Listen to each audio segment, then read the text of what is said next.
All right. Well, good morning, everyone. My name is Rick Fernandez. We are here for the April Citizens Advisory Committee meeting, and I've been asked to take the gavel for probably no more than 5 minutes, as our chair is en route, literally, probably still in the building in the elevator. So with that said, perfect timing, and he's just walked in. Welcome to. So it is my honor to pass the gavel to Bill Roberts. Good morning. There it is. Good morning. I apologize. No, Where are we, my friend? we're right at the beginning. Right at the beginning? Just introduce the fact that you were in the elevator, Chad. Good. He literally said, well, Yeah. You're on line item 1 of the agenda. All right, we're on the call to order. Thank you. Always on time, Chairman. Do our self-introductions, and it's been requested. Let's talk a little bit, introduce yourselves about not just who you're reporting to, but a little bit about what brings you to the committee and what you might do in our community moving forward for specific activities. Why don't we start on this side around here? Excuse me, Chair. Yes. Hi, this is Gail, the recorder. I do need everybody to please speak up and loudly and towards the mics. Okay. I'll start. Good morning, everyone. Nicholas Glover, here as an appointee. Harry Cohen. No, that's another committee. Sorry. I'm the parking appointee this morning. And professionally, I serve as head of government affairs for the Tampa Bay Chamber. Really excited to be here. I will apologize in advance, Mr. Chair. I do have a budget meeting in just a little bit, and I'll be going virtual after that. So whatever the rules are, I'll acquiesce. But good morning. Good to have you with us. Yes. Thank you. My name is Christina Bosworth, and I was appointed by Commissioner Mary Alice Smith. I live in Wimauma, so I'm probably representing the southern part of the county. I am a retiree, so I do not commute to work every day. I also, in the community, I serve on the board of directors of the Wimauma Community Development Corporation and have been involved in a lot of land use work with them. I'm Ed Majewski. I'm appointed by Thea. I have been on the committee as an appointee in part, then had about a 6-month hiatus. But I'm retired after having spent 50 years as a transportation planner. About 25 of that was in private consulting. 3 years I was the MPO director in Norfolk, Virginia Beach. And then 22 years at Qatar, where I was the director for the last 10 years. And, you know, I figured now that I'm retired, have the time, and it allows me to continue to, you know, stay involved in transportation. So I'm really happy to be able to participate. Good to have you back. Okay. Good morning, everyone. Hoyt Prindle, appointed by Commissioner Kemp. I'm an attorney at Freeborn and Peters here in Tampa doing commercial litigation. So I've been on the committee for almost 3 years now, and then served on the TBARTA CAC before that with Mr. Roberts as well. So coming up on 6 years now, participating in these kind of transportation committees. And you know, for me, this is all driven from kind of a childhood interest in transportation, going back to age 4 and being fascinated with the, you know, maps and cars and directions and being able to tell my parents and family members where to go. And then with the advent of the internet and you know, my general night owlish behavior, I've been able to read quite a lot over time, over the years, you know, when I'm trying not to go to sleep, and that's only furthered my interest, and that kind of led me many years ago to serving on the TBARTA CAC and then this committee. So this has been a very rich experience for me, and fortunate to serve with all of you. I think it's very bright people. So. Johnny Wong, I'm the TPO staff liaison to the CAC. I'm Bill Roberts. I'm a technical realtor in Tampa. I work with high net worth individuals to sell parcels of land. Appointed to this committee by the Aviation Authority. My interest in transportation is inextricably tied to land use. Land, zoning, transportation to me are separate. Particularly in a county like ours, it's growing at the rate it is. That it? That's it. Hello, everyone. My name is Rick Fernandez. I'm vice chair of the committee. I guess what, for about 3 terms, I guess, 3 years. Right by this guy's side all the way. This is my 3rd term on the CAC. First appointed by Les Miller, representing District 3 of the county. And more recently appointed by you good folks as the at-large Hispanic representative. That was, I guess, 2 years ago. I'm out of Tampa Heights, born and bred, native Pampeño, as we like to say. I actually live in the house. It's about 3 blocks from the house I grew up in. In between there, I've done a fair amount of traveling around the world, but in 2012, I decided to come back to my neighborhood and take up residence where I came from, at least extensive, initially with the thought that I just wanted to be part of helping my old neighborhood resurge. Tampa Heights has been in something of a ditch for a long time. And the reason Tampa Heights has been in a ditch for a long time really informs how and why it is I got so involved politically and civically in 2015, which is when the Department of Transportation rolled out its Tampa Bay Express project. Most of you here, being as well informed as you are, will remember that whole process. And their information to us at that point was that they were intending to expand the interstate footprint by about double. And in doing that, they were going to be devastating my neighborhood. Put a pin in that fact. When I grew up in Tampa Heights, having been born in 1955, I was actually around when the interstate came through the first time. So I remember that devastation as a child. The fact that it was going to happen again really basically left me gobsmacked, for lack of a better word. So from that point to this, that has been my motivating driving force, is stopping that destruction from happening again. When you hear me in these meetings getting a little bit upset with the Department of Transportation, it's because of that history. And I appreciate all of you because you've been kind enough to hear me out and not throw cans at me. And I thank you for that. I look forward to continuing to work with you going forward. This committee, in my view, is the jewel in the crown of the advisory committees. We push back, we ask hard questions, and that's in no small part due to each one of you individually. So I know I've taken more time than I probably should, but we're doing these introductions in part because I asked for this kind of exchange a few months back. Thinking that we needed to understand more about each other. And I appreciate that staff made the time to do that today. So thank you. Stephen? Thank you, Rick. Hi, guys. Good to see y'all again. I'm Stephen Hollenkamp. I live in Plant City, beautiful Plant City, in downtown Plant City. I actually work in transportation now, which is crazy. I used to just run a liquor business, and then I got passionate about my little downtown and how to make it awesome. And me and some friends just started getting involved in real estate in downtown Plant City and trying to revert one-way roads back to two-way roads. And we just got passionate about Plant City. And then one day, my mayor, we're at the city commission meeting, and my mayor was like, Stephen, I think you should be on the CAC to the MPO. And I'm like, the what's the what? I had no idea what the CAC was. I didn't even know what the MPO was. And he was like, just do it, you'll do it. And so that was 5 years ago.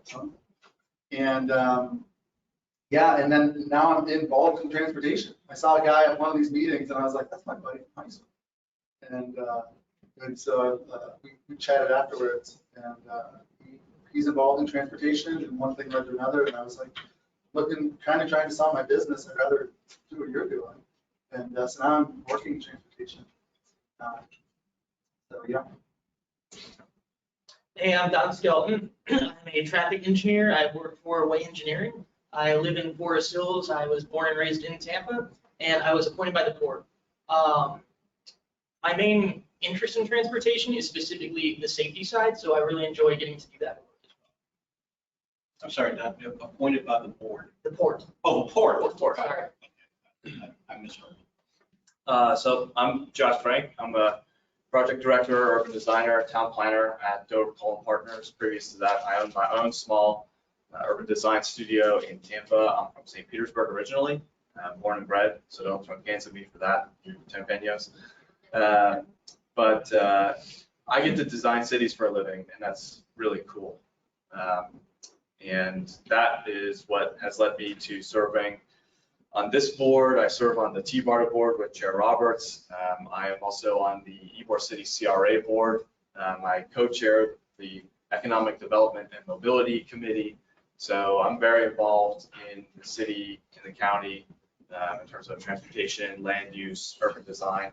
My background is actually in architecture. So I have a master's in architecture and a master's in urban and community design, both from USF School of Architecture, one of the only schools in the country that has a master's of urban and community design. I think that's incredible.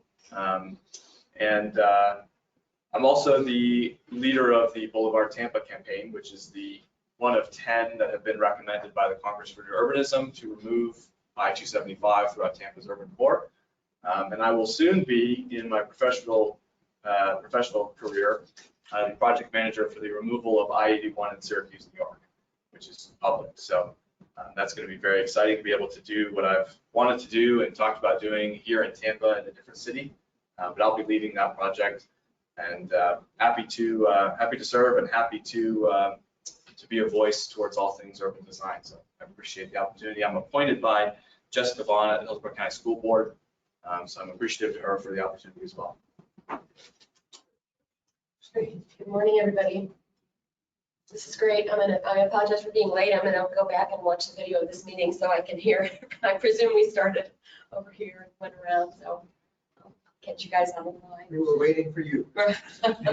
Well, my name is Christina Costa. I think you all probably recognize me in the community as a passionate person on mobility and transportation.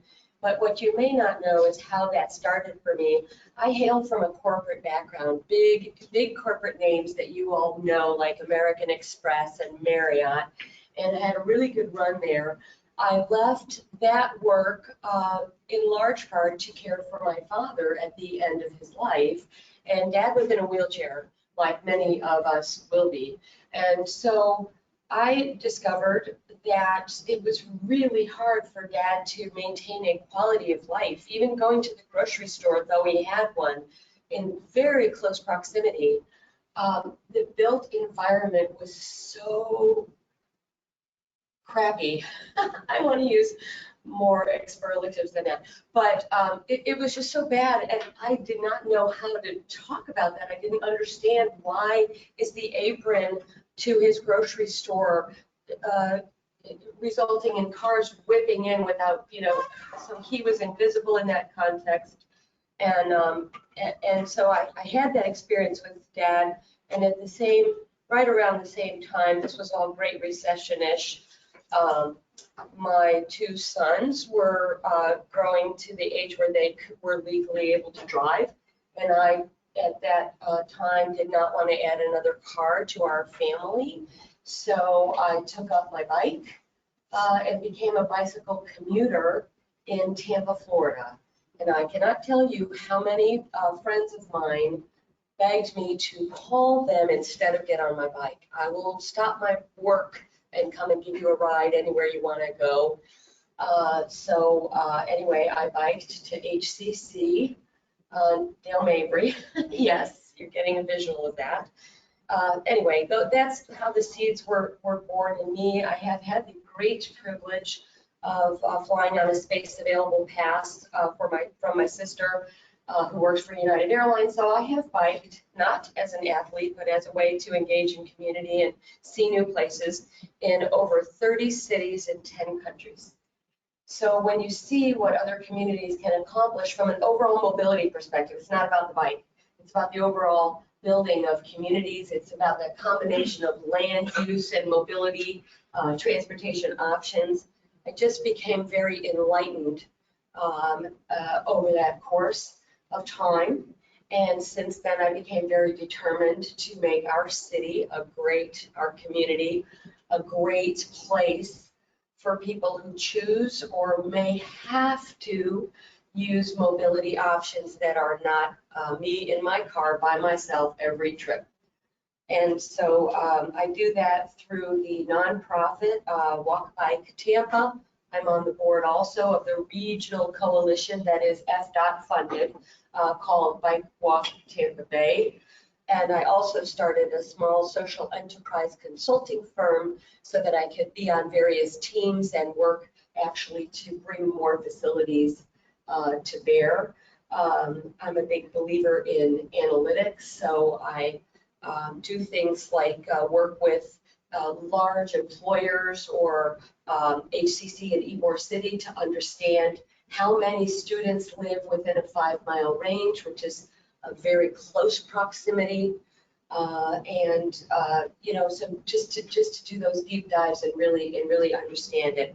I'm appointed by City Councilman Joseph Citro, and I am delighted to be on this committee. I've observed other committees over many years that seem to be more of the rubber stamp mindset, and I like that we really ask our presenters and the contributors to our built environment in our city hard questions, and we push back, and sometimes we get a better project, or in some cases no project if it just doesn't meet our standards, and that's very satisfying to me. Thank you very much. Good. Thank you, Christine. There on the web, we have Carolyn Brown. Carolyn?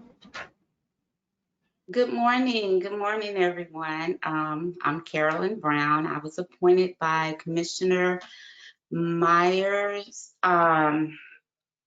Let's see, I'm retired of military, 21 plus years. I currently facilitate or started a nonprofit that helps homeless veterans.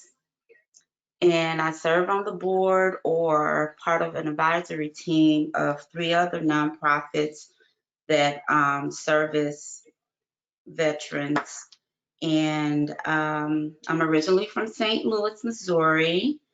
Due to the fact that I had multiple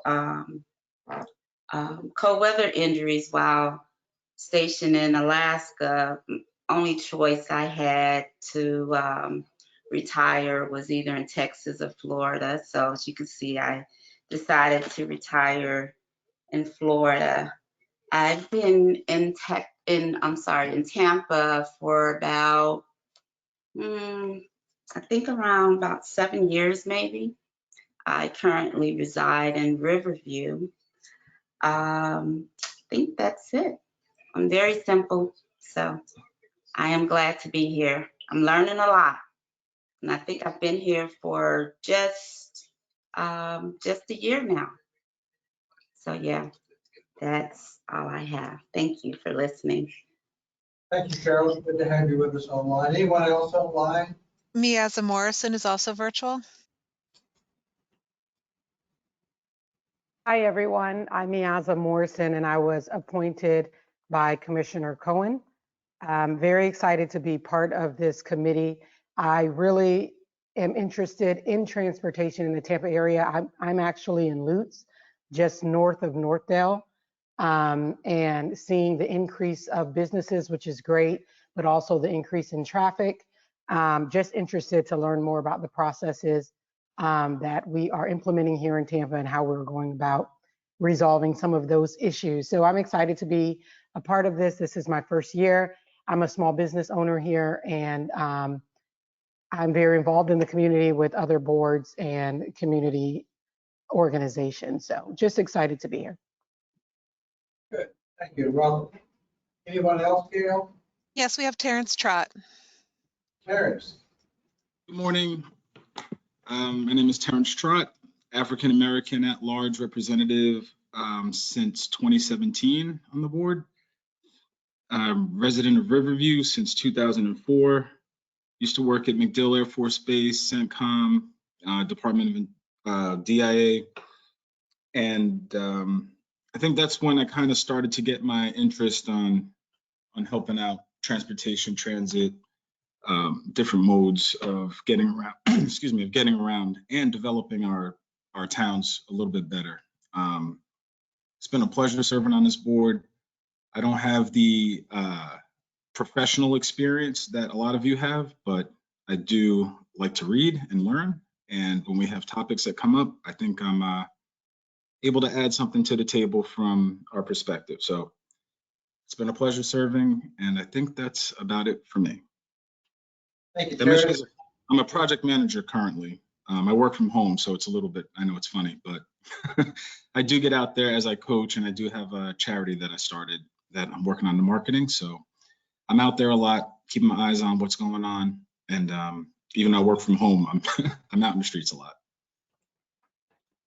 Very good. Anyone else, Gail? Not on the web, but I believe that Sharon has just joined. Yes. Sharon, we're doing self-introductions, and as soon as you can get seated, if you would introduce yourself. Sharon, come on. Small business person, owner. You're appointed to this board by? I applied by you guys. Okay. You're at large. You're At large. At large. We're at large. Business at large. Sorry to catch you just as you. No worries. Hi, sorry about that. My daughter's bus was super late and you know, it was one of those mornings. No worries. We're glad you made it. I'm good here. Gail, I would like to, Gail, we have 10 or 11 persons in the room. Yes, we do have an in-person quorum that has been met. And Sheriff, I'd like you to call for a consent for remote member participation vote, please. I'd like to call for a motion to allow the remote members to vote. This is a feature that we're introducing probably for the first time in the meeting, but with the consent of the members in the board, when a quorum is present, our remote members do have the ability to vote. So I'll entertain a motion for that at this time.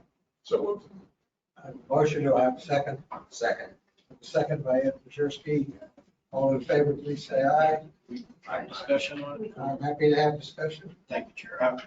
I'm going to support this motion today, but I just want to put this out there for people to know. Going forward, it just happens to be my own personal preference that for people to vote, they be in the room. Today, I don't think that would be fair because I suspect there are people remotely attending that had no idea this was going to happen today. But with 30 days notice, hopefully folks will be able to accommodate schedules and be here if they want to participate at that level. So I will support the motion today. I will not next month, if in fact our intent is to have this motion meeting by meeting. So. Okay. Any further discussion? Wait. Just to add on what Rick said, and I think what was being discussed with Johnny before the meeting, I think it would be helpful to get some guidance from Mr. Clark regarding one, this board's ability to even authorize remote voting, because prior to the pandemic, I mean, you were either here or you didn't participate. So I think it would be helpful going forward to have that guidance and then we can make a more permanent and consistent rule rather than a one-off for each meeting. I do believe Director Alden has received guidance that vote in person would allow virtual members participating, cast a vote. I'm not sure if she's on the line to speak to that more directly. What I was talking about earlier was the proposal that came out about establishing a vote now to let virtual members participate or not participate into the future. I see Beth is chomping at the bit. Okay. Beth Alden, you want to comment? Good morning, Beth Alden, TPO Director. I know Johnny explained it correctly. So I have talked with our attorney, Cameron Clark, about the fact that there is no longer a local declaration of emergency. There are still some members who have health concerns. We will not be asking for protected health information from committee members. So if a committee member tells us that they have a health concern or some other extraordinary circumstance which prevents them from being at the meeting, we're not going to be asking for a lot of details about that. But it is common among the MPOs in Florida, if they are going to allow remote member participation, to just have a vote of consent at the top of the agenda. That's the practice of the legal counsel for the Florida MPO Advisory I'm saying this wrong, Florida MPO Advisory Council, Paul Gugelman, who has been working with Florida MPOs for 30 years and is usually our go-to person on matters like this. So that's why you see this vote on your agenda. And Mr. Chair, this is Terrence. I have a comment, if I could be recognized. Yes, go ahead, Terrence. Thank you. You know, is there an issue why we have to restrict access? We're in a new era, I'd say, besides the actual pandemic or whatever. We're in a new era, and I would lean more toward inclusion and getting people access. So if somebody has something, they can attend the meeting, as opposed to not just having to be in person. Things come up all the time. I don't think we should be excluding anybody. We don't have any egregious behavior. I don't think anything, people just trying to be working from home all the time, like me. Actually caught a flat tire this morning. So I'm really appreciative that we could do this. Sure, that's a great question, and certainly the TPO's goal in general is to be as inclusive as possible and provide as many opportunities for people to participate as we can.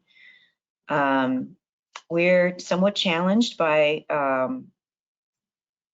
the regulations in the Florida statute, which state that not only do we need at a minimum to have a quorum of the voting members in the room for this group to take action, but also there should be some extraordinary circumstance for members of the committee to not be attending in person. The Florida Attorney General's office has weighed in on this a little bit. They've supported medical reasons. For example, when Commissioner Miller a few years ago had back surgery, you saw him participating from his own home in county commission meetings. I think there have also been circumstances, where like county commissioners have been pregnant and needed to stay at home for health reasons. We had a conflict one year with our TIP public hearing that it ended up conflicting with a Temple Terrace City Council meeting. And that was also a legitimate reason. It was another publicly noticed meeting that our board member needed to participate in. And so our board member participated in the city council meeting for a couple of hours and then stepped out and joined our TIP hearing by phone. So there are a variety of reasons that could be acceptable. And as I said, we're not going to be asking for detailed health information from anybody about their reasons for not being able to make it in person. Thank you, Viv. Sharon? We're not talking only for voting purposes, right? I mean, you can always get on and listen and hear. This is just for voting? Yes. Yeah. That's correct.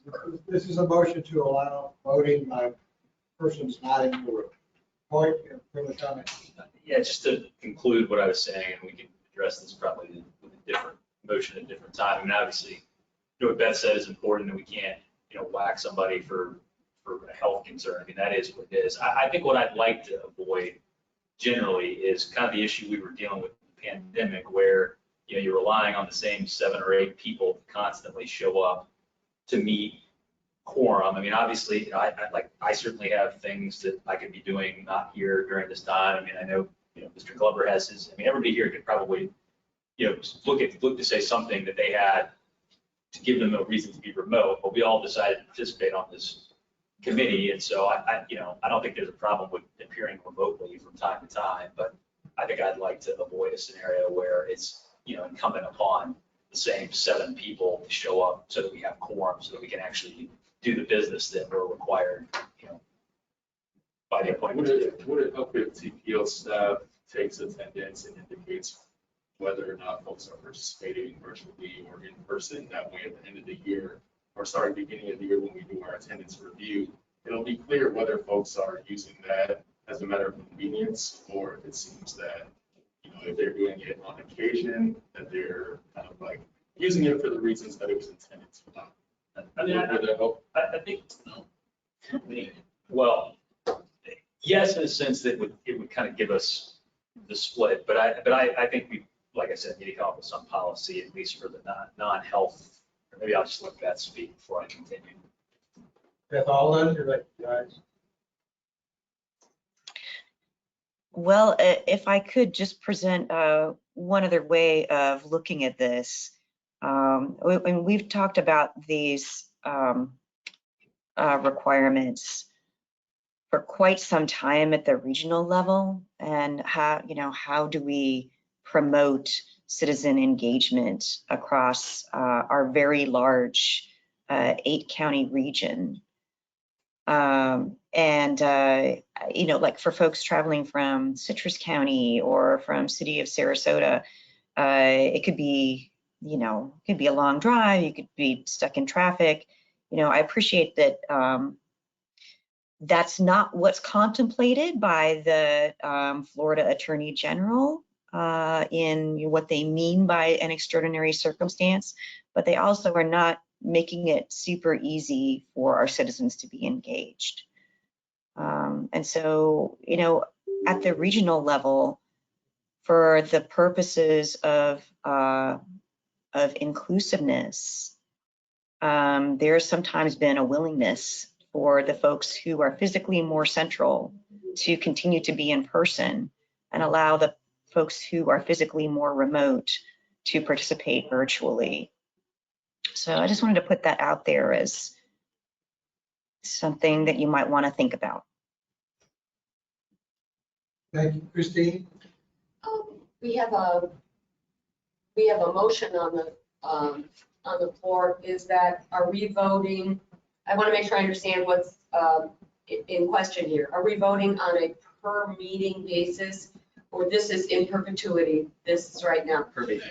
So in that case, I favor something of a hybrid, like what Dr. Wong was suggesting.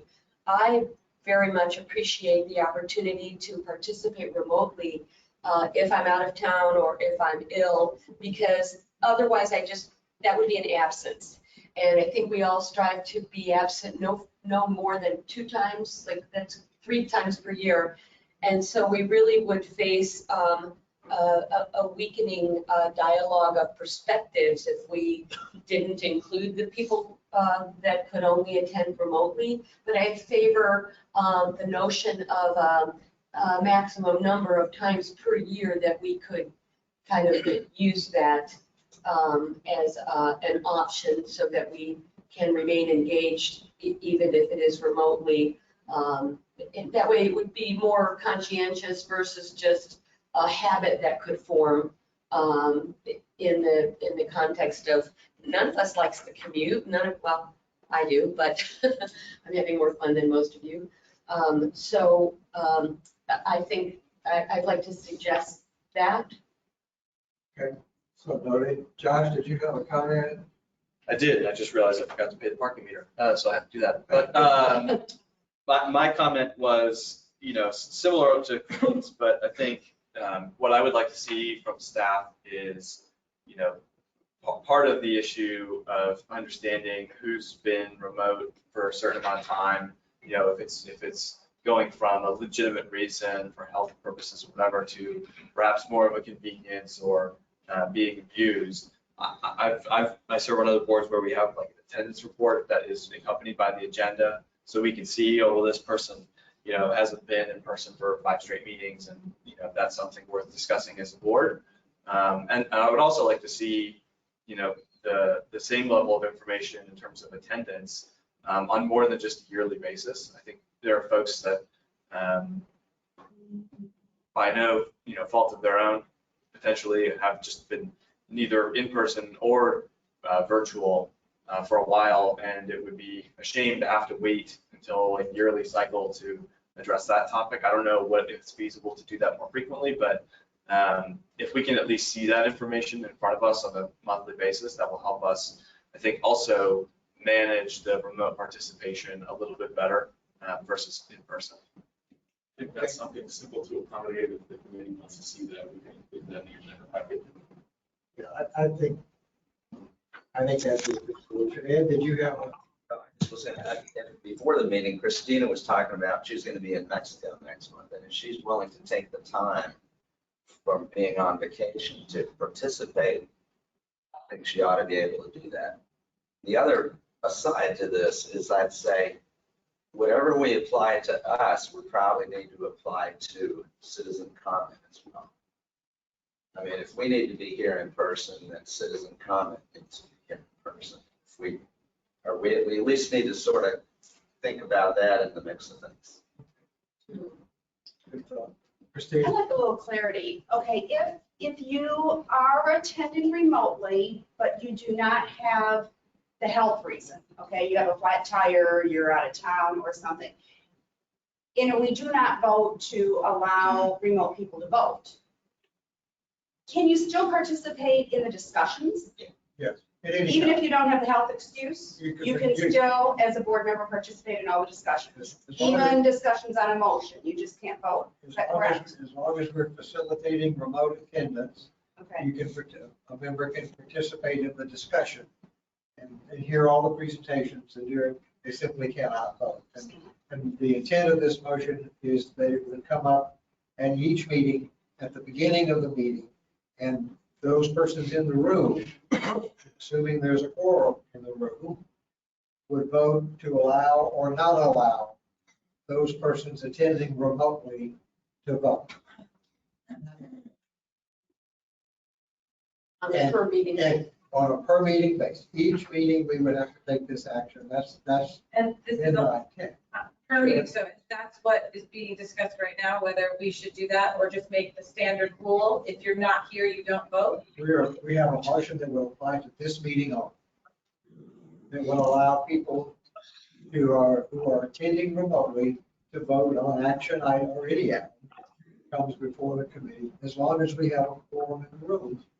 So I'm sorry, I wasn't here before COVID. I joined this during COVID. So I get the whole being able to be at home was really nice. It was easier and you were able to participate. But now that, thank God, hopefully COVID's kind of done. We don't have the screens anymore. Before COVID, were you able to vote remotely? No. But it You couldn't was even still, attend remotely. you couldn't even attend remotely. No. So And that's why I said what I said just a moment ago, as long as we facilitate remote attendance, which may not last forever. I haven't discussed that, but how long we'll have that. But as long as we have remote attendance, I supported this and I put it on the agenda so that each meeting, if we have a quorum in the room, we could vote to allow our committee members who are attending remotely to vote on motions. We can always vote not to do that. We may lose a quorum during a meeting in the room, and that would completely eliminate the ability to take any motion. Yes, Steve. Thank you, Chair. Yeah, I think I like that plan. We're going week by week because we don't know if we have a problem here. We have 11 of us that showed up today. I think we've expressed our group opinion that we think everybody should be coming in general. It was nice being home. I was far less engaged when I was home. I got kids running around. I'm half working while I'm listening. It's just a different ballgame being in here. And so I don't know if we have a problem where we need to solve the problem. I think we can just let a couple months go by, voting each week or each month, and see if we have a problem, and then solve it. And I think the suggestion's been made by several committee members to have an attendance report as part of our minutes of each meeting, and then kind of a recap, maybe quarterly or something like that. Staff could help us with that. It would give the committee, all of the committee, a sense of who's attending in person, and who's attending remotely. Sharon? I kind of have to agree. I feel like it almost seems like you should be rewarded for being here.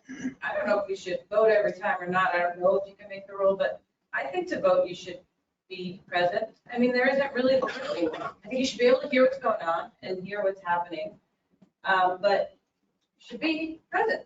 I agree. It is more, being at home or when I'm at work and I'm in there, your attention gets split. Well, I think that's the spirit in which we presented this today, to say at each meeting we'll take this vote. Now, if we find that it's being used or we're not getting a quorum or people are for some reason taking advantage of it, we can simply stop taking that vote at the beginning of each meeting. Christine?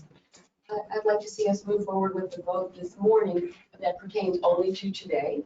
And then I'd like to suggest, as Stephen mentioned, we don't know if we have a problem or not. And so I think I'd like to suggest that we aim for 2023 to have the policy sort of ironed out or firmed up, because by then we will have had 6 months of people either remotely or not. We'll have more information through the presentation of the attendance reports to revisit this, to make an in perpetuity decision. Rick? Thank you, Chair. I have actually a question for Beth. Hey, Beth, you hear me? Mhm. Yeah. The BOCC is meeting right now. What are they doing vis-a-vis this issue? I don't know. What I've been looking at is the practices of MPOs across the state. Okay, so you don't know, for instance, that the BOCC right now is accepting virtual attendance by a BOCC member? Right. All right, so it may be that Mariella Smith is at home and voting. How about, but we don't know that. How about public engagement? Or is the public being permitted in chambers to offer public comment during the meeting downstairs right now? I believe the public has been participating at the BOCC meetings in person for a few months. The county facilities did not extend that to other groups until recently, but you do now have the ability to have members of the public sit in your audience in person today. Okay. Are they permitted to participate remotely? Mm-hmm, sure. Yeah, we're continuing to provide that capability, yes. This has been a good discussion. If there is no more discussion, we have a motion to allow our remote members to vote. The motion applies to this meeting only. It's not a going forward policy. If there's no further discussion, all in favor, please say aye. Mr. Chair, sorry, this is Terrence. I do have one more. Excuse me. Two things. You know, there was some comments made about distraction and stuff when at home, but you know, that's a personal thing that doesn't necessarily apply to everybody. Like I said, I work from home, so my office is designed to reduce distraction. So I don't have that problem. Right now, I am sitting here seeing all of you, participating and everything. So that's not an issue that's across the board. That's a personal, how you handle your business issue and your circumstances. The second thing is, yes, this may have started with COVID, but let's remember that's now 3 years ago. Technology, as a result of COVID, and organizations have realized that they can do more and be more efficient with the technology at hand. Before, there was a stigma about people working remotely and from home. You had to be in the office. You had to have a messy desk to look busy, all that crap. That's not true. So I would just like to just put those points out there and, as part of the general discussion. Thank you. Thank you, Chair. Any further discussion? Just one more. Just one last point. I'm going to be voting no for this because I do believe as long as we have an in-person quorum requirement, we have to incentivize people to be here in person. So allowing remote participation is fantastic. I'm more than happy to continue that, have people listen in, provide comment. But in order to vote, I do think you have to be here in person. And again, that may change if this board decides to become or is allowed to become a fully digital board where we can vote and have a quorum online. I'd be willing to do that, but until that time, we have to incentivize people to be here in person. Fair enough. Having heard that discussion, now we'll see if there is a vote. All in favor, please say aye. Aye. Those opposed? Nay. Motion carries with 1 nay. Thank you, committee. This item will come before us at the next meeting and each subsequent meeting until we change our minds. Thank you, Nicholas, for coming. Thanks for joining us. The next item on our agenda is the public comment. Do we have any persons signed up for public comment?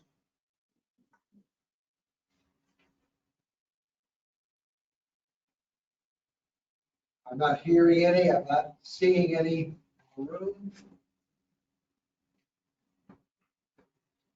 Hearing none, we'll close the public comment portion of the meeting, and we'll move into the next agenda item, which is the approval of the minutes of the March 2nd meeting. You've had a chance to review the minutes. I'll entertain comments, corrections, as well as a motion to approve the minutes of the March 2nd meeting. I move to approve. I have a motion by Ed to approve. Do we have a second? I'll second. Stephen, seconds. Give you a moment to provide comment or corrections if there are any. I just want to make sure I didn't have any notes. I think I did. Currently no corrections. Let's take this on a voice vote. All in favor of the motion to approve the minutes, please say aye. Aye. Aye. Any opposed? Motion passes. Thank you. If I'm looking at the right version of the agenda, the next item should be moving into our action items. And first item is a storm evacuation and shelter in place study. Good morning. Good morning. My name is Karen Kieselewski. I'm with Cambridge Systematics, the consultant that participated and supported this effort going forward.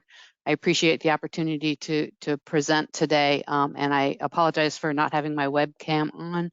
I will throw technology off if I try to do too many things at once. I'm here today to talk to you about this storm evacuation forecast and shelter in place scenario study that was initiated about just under a year ago. The intent and purpose behind the study was to look at ways to improve evacuation without the need for road widening. Many of you spoke about some of those concerns this morning in terms of making communities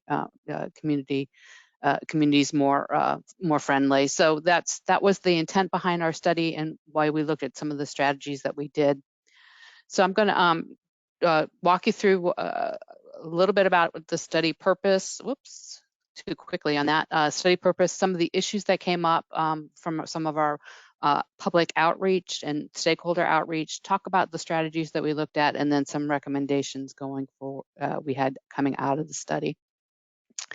Just real quickly, we at the beginning of this, we did do some polling and identification of Issues of concern related to evacuation and sheltering to the public. Like I mentioned, we talked with stakeholders. We had a virtual open house and used polling with it, had an online survey, and then used 2 surveys done by the University of South Florida and the Florida International University related to hurricane evacuation to help identify issues of primary concern to Floridians.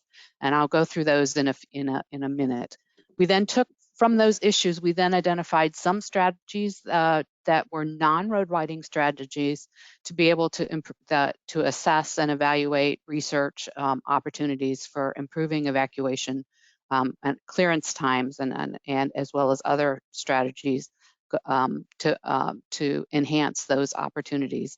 And at the end, we took a survey of those strategies, as well as you'll see some hot spots that we noted for congestion, to gauge public acceptance of the strategies, or what they felt about those strategies. We got a lot of good feedback on that, and as well as the areas that were considered congestion.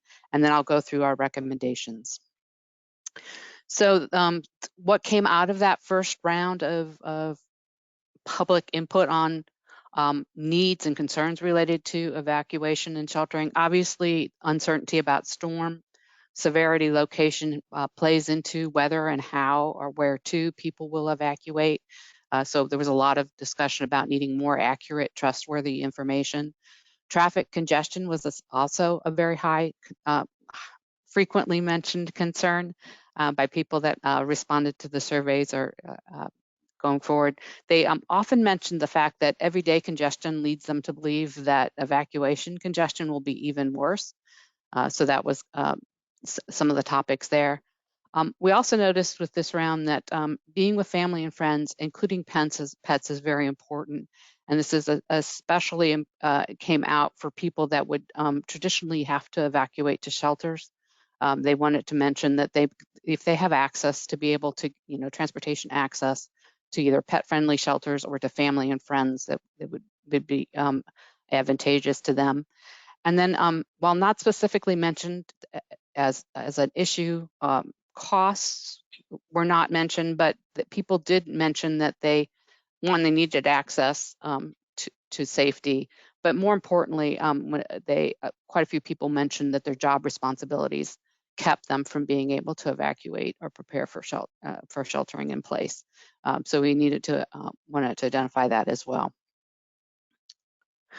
So from that, we kind of grouped those issues into 5 categories: congestion during evacuations, transportation evacuation operations, transit operations, event-related communications, and behaviors affecting sheltering. So under congestion during evacuations, I'll show you some of those hotspot locations that were developed. We'll talk a little bit about some additional strategies that were tested related to evacuation operations, and then some of the strategies particularly related to communications and encouraging people that need to evacuate or don't need to evacuate to be able to stay and get to where they should be. So just this is going to, you're going to probably want to.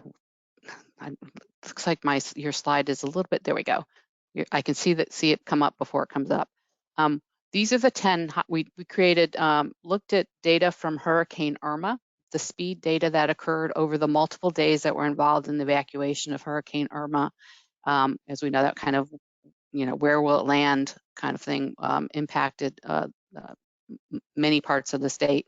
We compared that. We also included some of the congested areas anticipated by the TPO in the future, and came up with this hotspot map identifying the top 10 congested areas for the interstates as well as the arterials.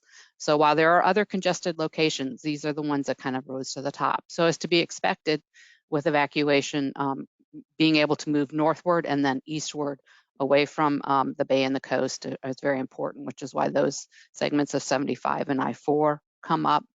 When it comes to the arterials, this is a little bit of a variety of where they are most impacting. You see quite a bit on Bruce B. Downs, Dale Mabry. There's also the access to the airport came up with people trying to evacuate that way as well. Two areas of concern here that I want to point out are the area near Fletcher Avenue and Bruce B. Downs, as well as the Mango Grove and Hillsborough Avenue area. Both of those areas are have many shelters associated near them, and then they are also in areas where there are large percentages of households with disabilities or fall into the Hillsborough's TPO's environmental justice designated type of communities.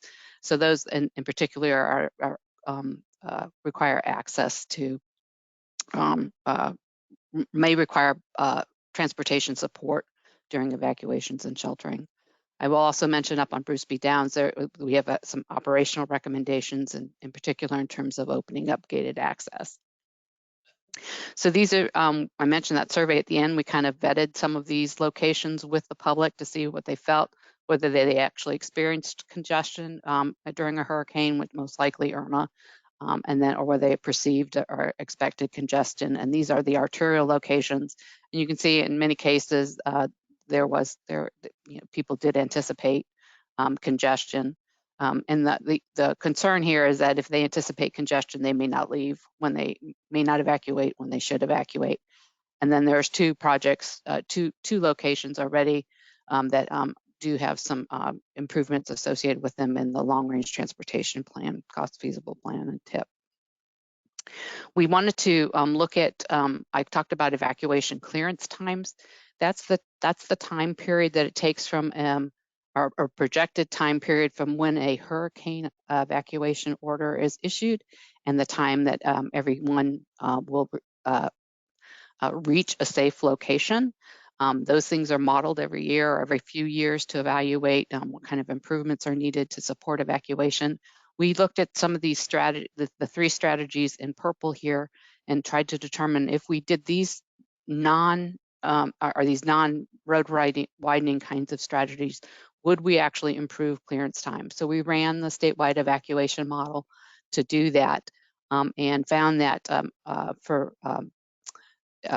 introducing small interchange modifications or intersection modifications at the hotspot locations that I showed on the map, we would not necessarily see an improvements in clearance time, and that's regional clearance time, but it could be that those improvements would help with local access. A lot of those locations that are hotspots on the arterials are also where there's quite a bit of commercial activity, and so people could be preparing to shelter in place. And so by making those improvements, it might help with that. Similarly, with emergency shoulder use, we didn't see a change in clearance time improvement. Emergency shoulder use is on the interstates where the shoulders are opened to be allowed as sort of like an additional travel lane. FDOT reviews the locations where these can occur every year. They then also make sure that they're free of debris, and then they are managed by law enforcement personnel for entry and exit. So adding that use of emergency shoulders on the interstates also did not improve clearance times. Now, there's a couple of reasons that when we spoke with the modelers, this might be. Clearance times are given in half-hour increments, so that's a pretty big chunk of time. There actually could be some small improvements in that. But the other primary reason is when it comes to evacuation, modeling gives preferences to the use of the interstates because they assume people will be traveling farther distances. So by adding more capacity on that interstate, people did use the interstate, and then it didn't change the overall amount of time to evacuate, but it probably did remove people from the arterials to the interstates to evacuate as part of that modeling effort. That's a little complicated, so I hope that made sense. And then, but the one strategy in particular that did show improvement was communications. By encouraging people to evacuate faster, that did improve the clearance time. And in this case, we made the assumption that people would evacuate starting at 6 hours after notification instead of 12 hours after an evacuation notice. And that does improve that does improve clearance times. Now, I know there's getting people to evacuate early is always an issue because of, as I mentioned, the where is the storm going to be, where is it going to fall, and things like that. We then did evaluate these in terms of public input, these strategies. We did not look at the reversible lanes strategy per se. That's because that's active already. We assume people are fairly familiar with the Selman Expressway and moving, how it can move people, stay open eastward, for example. But we looked at the emergency shoulder use, the traffic signal coordination, dynamic message signs, hotspot location improvements, and phased evacuations. And for the most part, the signal coordination phased evacuations had the highest sort of acceptance rate. People like those and would use them. Message signs and interchange improvements came in the next highest. The concerns there were in terms of costs on the interchange improvements and intersection improvements, and for the message signs that they did not become hazards in and of themselves with the wind. And then things were a little bit more mixed on the emergency shoulder. So I should take a second to kind of talk through some of these other strategies just to make sure it's clear what they are. I talked about emergency shoulder use. Traffic signal coordination is where the timing of the traffic signals at intersections is such that you can get through multiple intersections at once, potentially to help with free flow through north in a north motion or an east motion to a certain extent. So that is an operational strategy to potentially help with evacuation. I mentioned communications being an issue, having access to communication, having access to information. The emergency management personnel provide the content, but it could be that providing more permanent signs or fixed signs on the interstates, but potentially also smaller signs on the arterials could help people to identify when an evacuation is taking place and if they're in an evacuation zone. And then phased evacuations, this is where some people would be asked to leave first. You're probably familiar with this in the Keys, where the visitors are asked to leave before residents are asked to leave. So that's one way that could be implemented. So in terms of recommendations, we did want to suggest that continue, because of that kind of congestion bottleneck with the interstates, continue to support the use of emergency shoulder use. There are some managed lane projects that FDOT is considering for the interstates. Those projects it would then provide additional capacity on the interstates for that longer distance travel, and continue to support those. I mentioned the small interchange or intersection improvements to potentially help with address local congestion, particularly at the two locations I mentioned where they're the access to shelters and communities that have been historically disadvantaged should be considered. On transit and paratransit, we had a lot of good discussions on how to enhance this. HART moves into a evacuation scenario and has specific changes its service during evacuation to support the coastal communities. But there's been some discussion about trying to make sure that they maintain at least some of their fixed service for their customers that use that fixed service. They will know that it's there and available to them during an emergency as well. I talked about the communications as to a certain quite a bit already, education as well. While the emergency management communications handles communications and the messaging, the TPO certainly has the capability to support distribution of materials or provide speakers, should that be an option. And of course, equity, once again, the transit solutions, paratransit solutions, the access to shelters, and then, and particularly for people that want to bring their pets with them, that can be a concern on some of the vehicles. And then in terms of evacuation and sheltering, considering phased operations. And then one that I did not mention, but when it comes to behaviors affecting evacuations, the studies have shown, and for Hillsborough and the Tampa region in general, people are evacuating even though they are outside evacuation zones, primarily due to wind concerns. They're not sure how well their housing will hold up. And so investigating some housing evaluation or weatherization kind of programs to assist with that is one way to move forward. And with that, I'm happy to answer questions. A lot of material there, Karen. Thank you. Questions from the committee? Josh Frank? Yeah, thank you. This is a very informational presentation. I have a couple questions and comments based off of some best practices that I've seen in other areas and some conversations around this subject. I'm just curious. I think there's one of the nice things I remember living when I lived in Ybor City. We got a color-coded placard that I'm sure a lot of you are familiar with, where it basically gives you a zone, what flood zone you're in, what evacuation zone you're in, and gave you information on, essentially when you're expected to evacuate. So it's a bit more staged, like you mentioned, phasing that evacuation like the keys do. I think that seems to work really well. I would encourage maybe part of the solutions or recommendations is to think about how much more we can use that system. And one way that I've, again, seen in a lot of conversations is to consider where people are evacuating to, and perhaps even providing some guidance where certain zones have, are sending and receiving.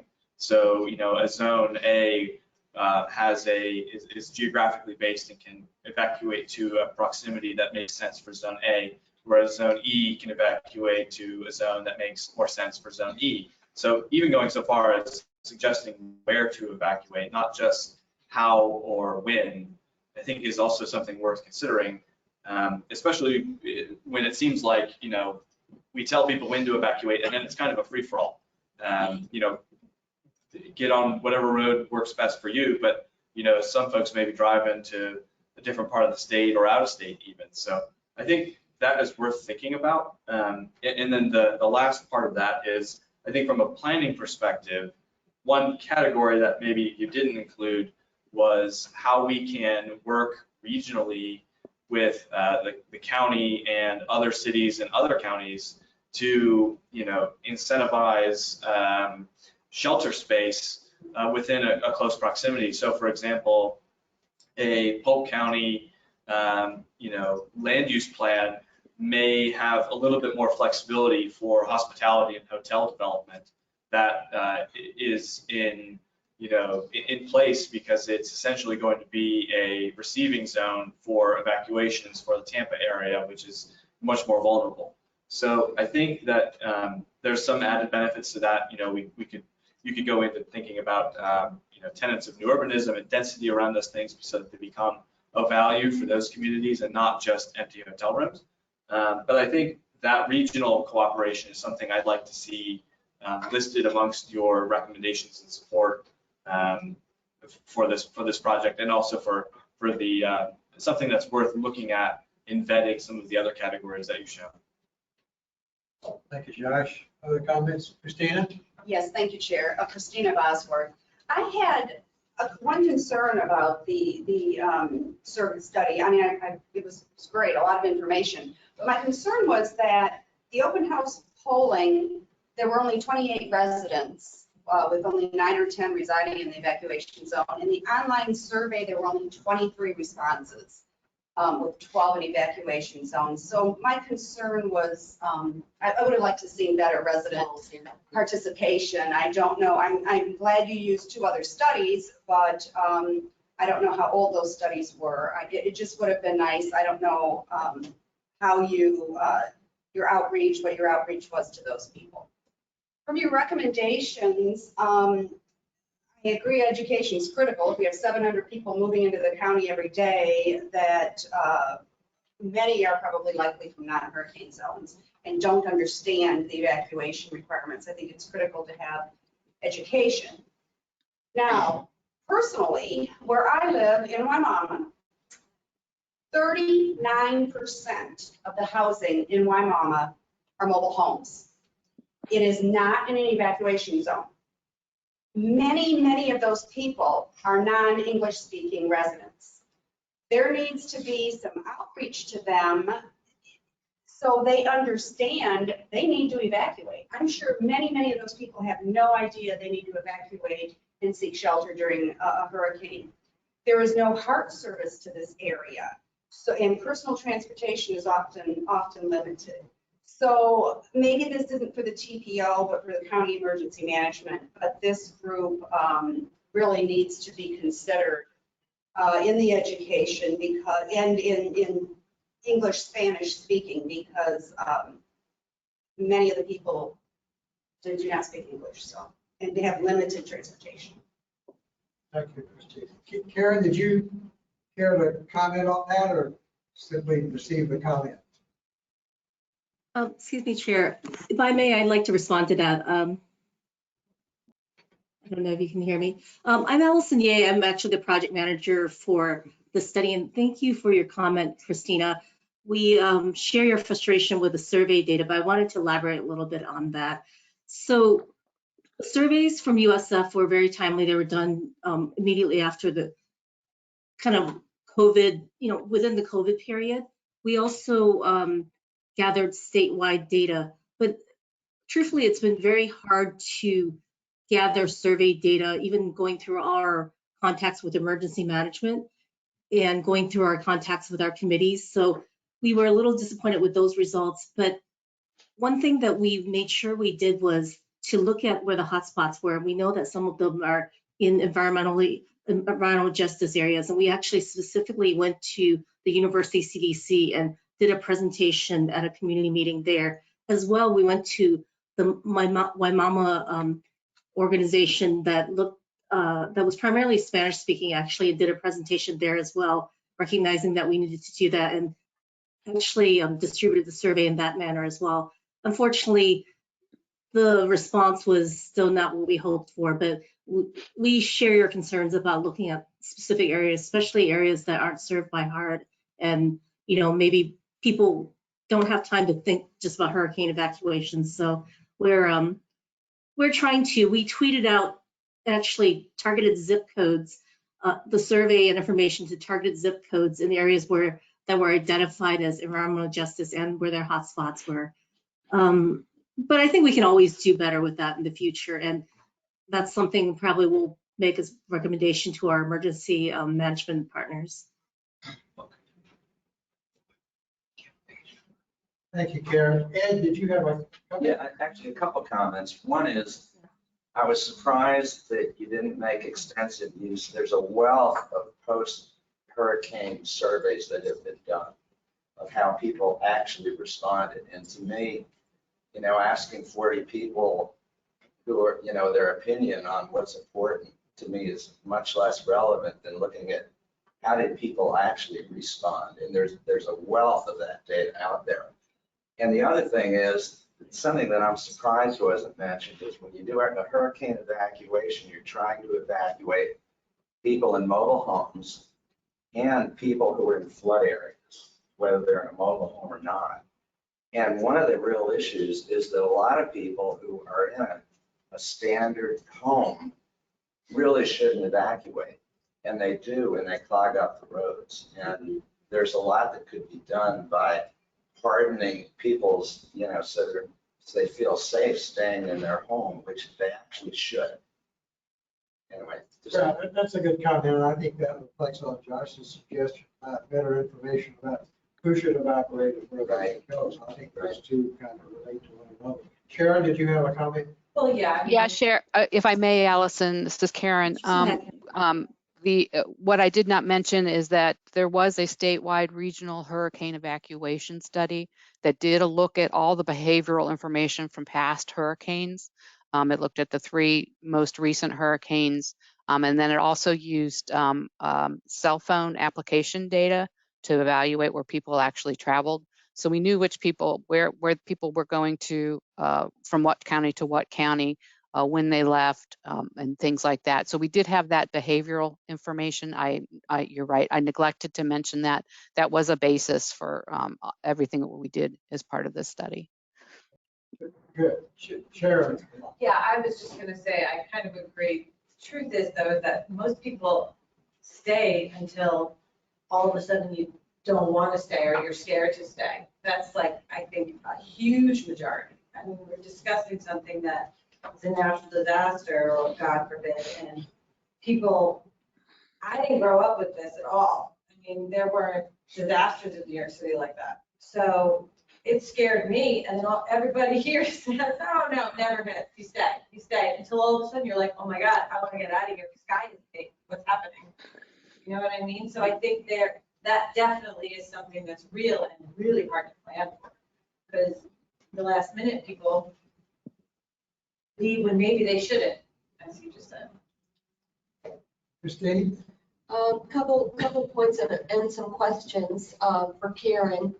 You said you were not going to talk about the lane reversal, and it's not clear to me, are our systems set up so that there would be lane reversal for evacuation on those other than the Selman?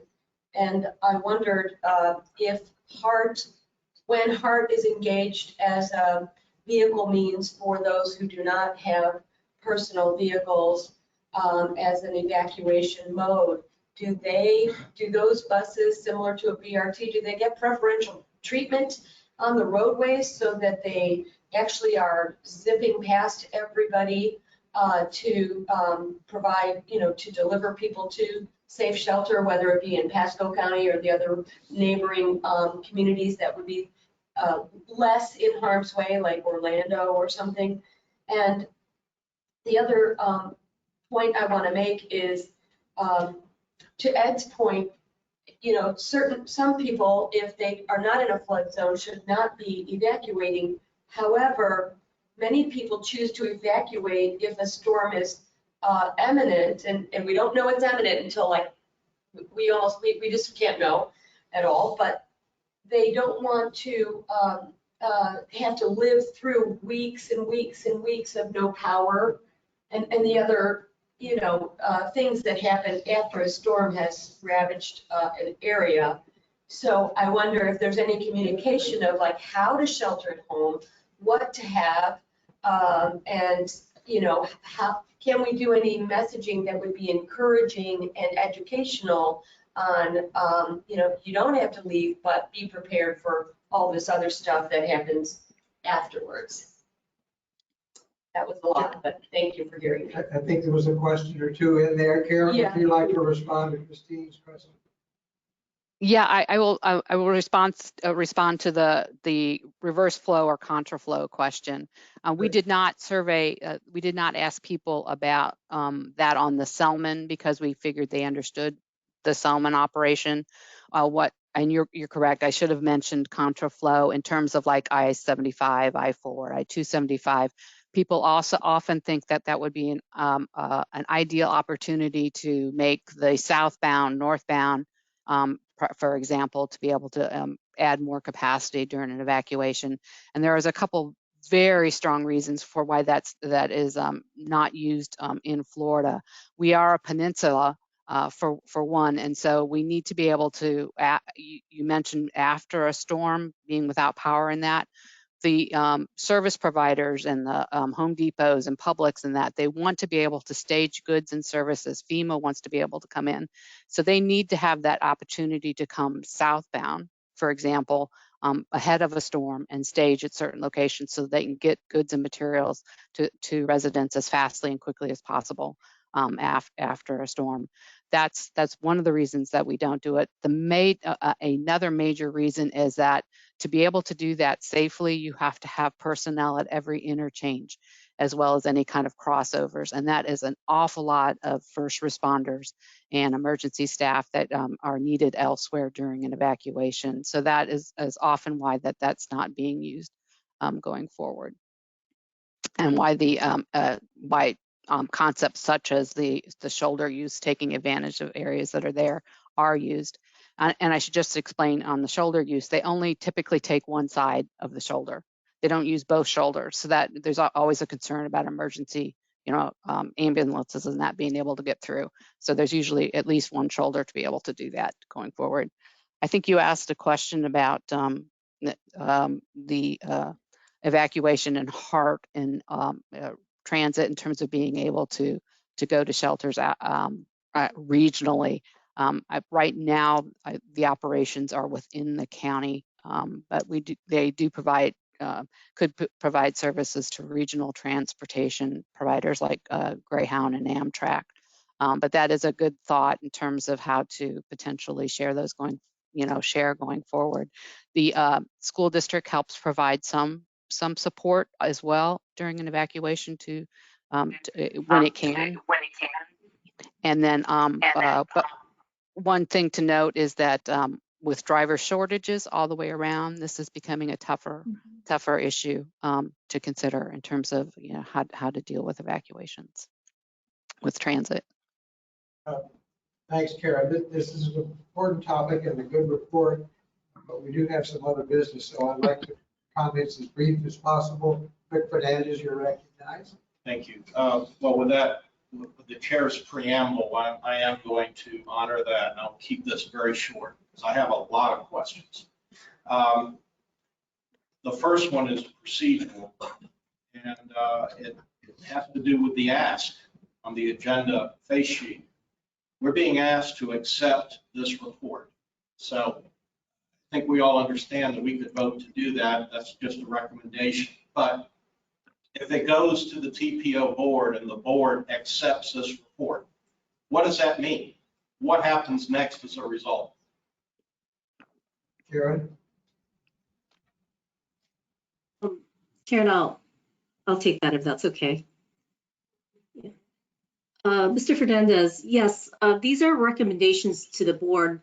So the TPO is not an implementing agency. We have been working with emergency operations staff, and we plan on transmitting these to them with our results. You noticed in the recommendations that communications was the most effective part of the recommendations that we think can affect evacuation time. So we will be continuing to work with City of Tampa Emergency Management and Hillsborough County Emergency Management and the Hillsborough County Resiliency Office to try to affect some of these changes. We feel like accepting this report also lets us answer some of those questions that we started with. Are there some effective measures that can be done for hurricane evacuations without road windings? And we didn't get all the answers the way we hoped.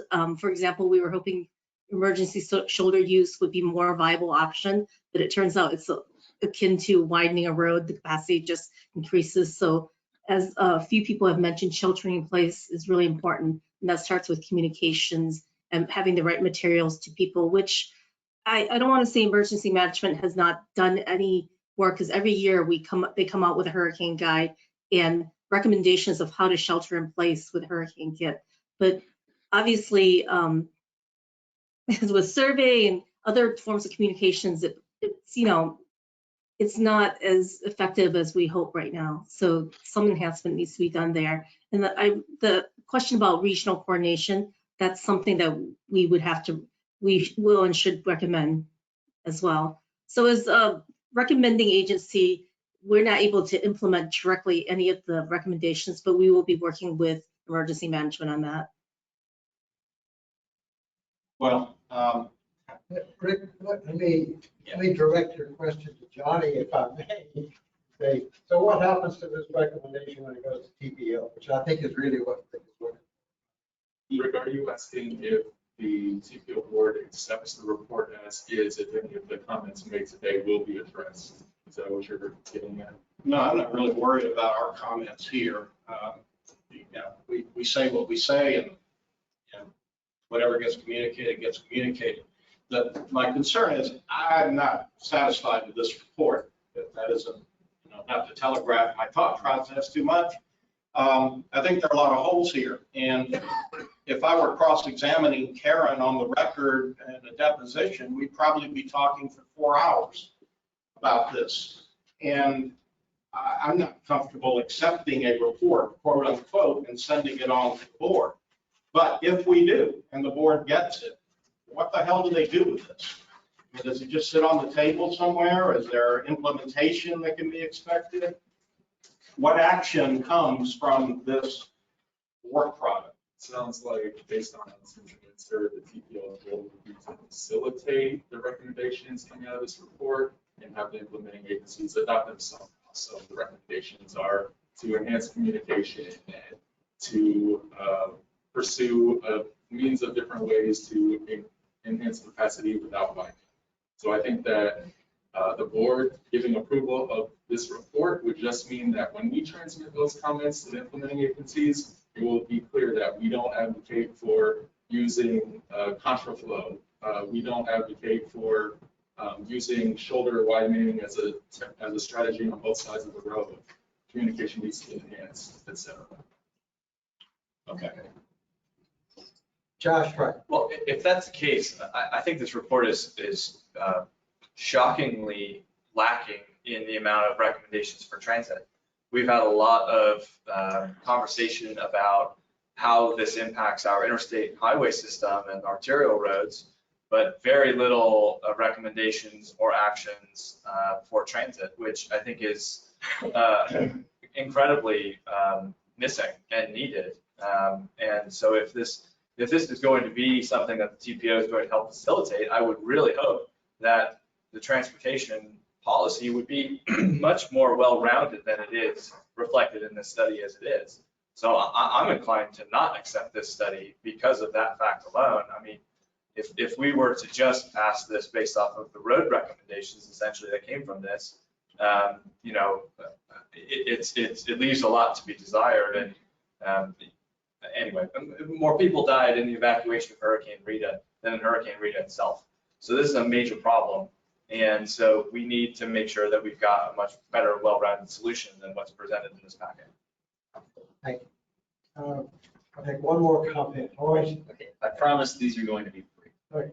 Number one, You always got a couple. I would appreciate if we could get the actual slides that were in the presentation because those weren't in the packet. So I spent half the time trying to find them and I have questions, but I'm going to defer them. So maybe we can get the packet that was presented here on PowerPoint. Number two, just to be clear, when we say managed lanes, we're talking about toll lanes, correct? Specifically, when that discussion about managed lanes was occurring? Yes, that's express lanes when that would have tolling that is suspended during an evacuation. Okay, thank you. All right. So we have an action item before us. We've had a good, robust discussion. Question before the committee is to recommend that the TPO accept this report. I think it would be appropriate in this case to take a roll call vote. Gail, if you don't mind, let's take a roll call vote.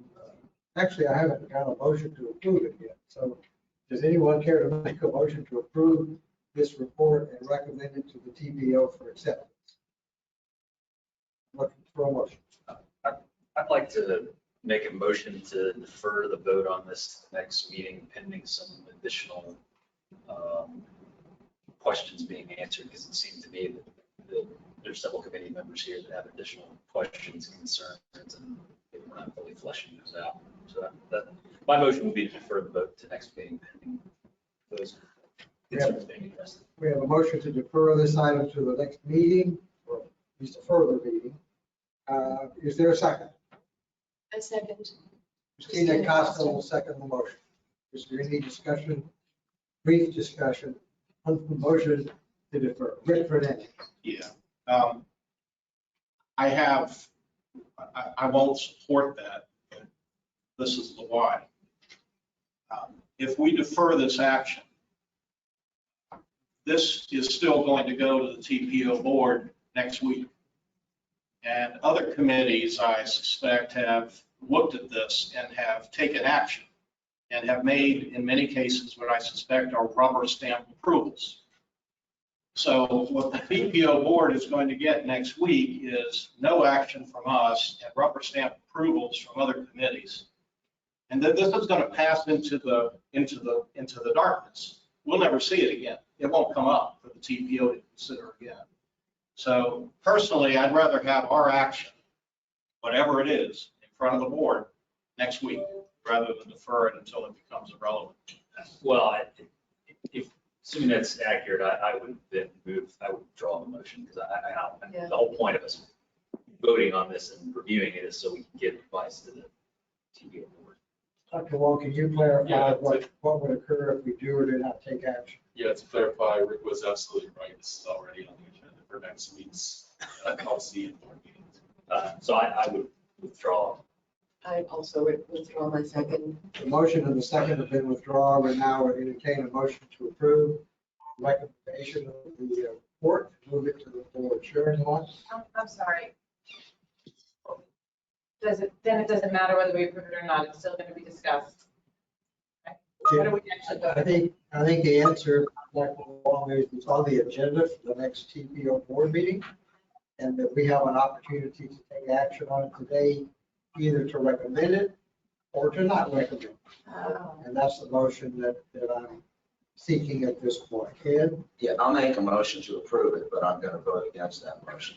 Okay. Because I think it's important to send a message to the board that we voted against it. Right, absolutely. I think the alternative of not acting on it is kind of wishy-washy. So I think I'll make a motion to accept it. Well, can't the But I'm motion, going to vote against it. can't the motion just be to deny it? Yeah, I suppose. You could make a motion not to approve it, Okay, well, I'll make that motion. and I'll happily second. So your motion is to not accept. To not accept. Not accept or recommend. Because we want more information, right? No, Not no. good enough. My motion is that we not accept it. Actually, there were attachments that you could look at, and I had questions about some of the details of the report that I think are really questionable. Okay, so the motion is to not accept the report. Right. Which will result in a report from the chairman to the TPO board.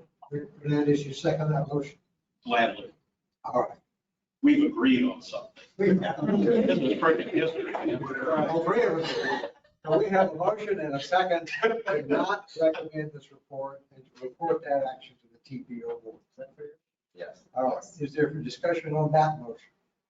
If there is no further discussion, I'd like to ask Gail to do a roll call vote on the motion to not recommend. Just to clarify, you are voting yay to not accept. Yeah, that's Just like to clarify. A yes vote is to report to the TPA board that we have not accepted the report and do not recommend it to the TPO board. I know that, just Fair make enough? Yeah. Mr. Chair, this is Terrence. Terrence, go ahead. Thank you. Is there any verbiage going along with the motion?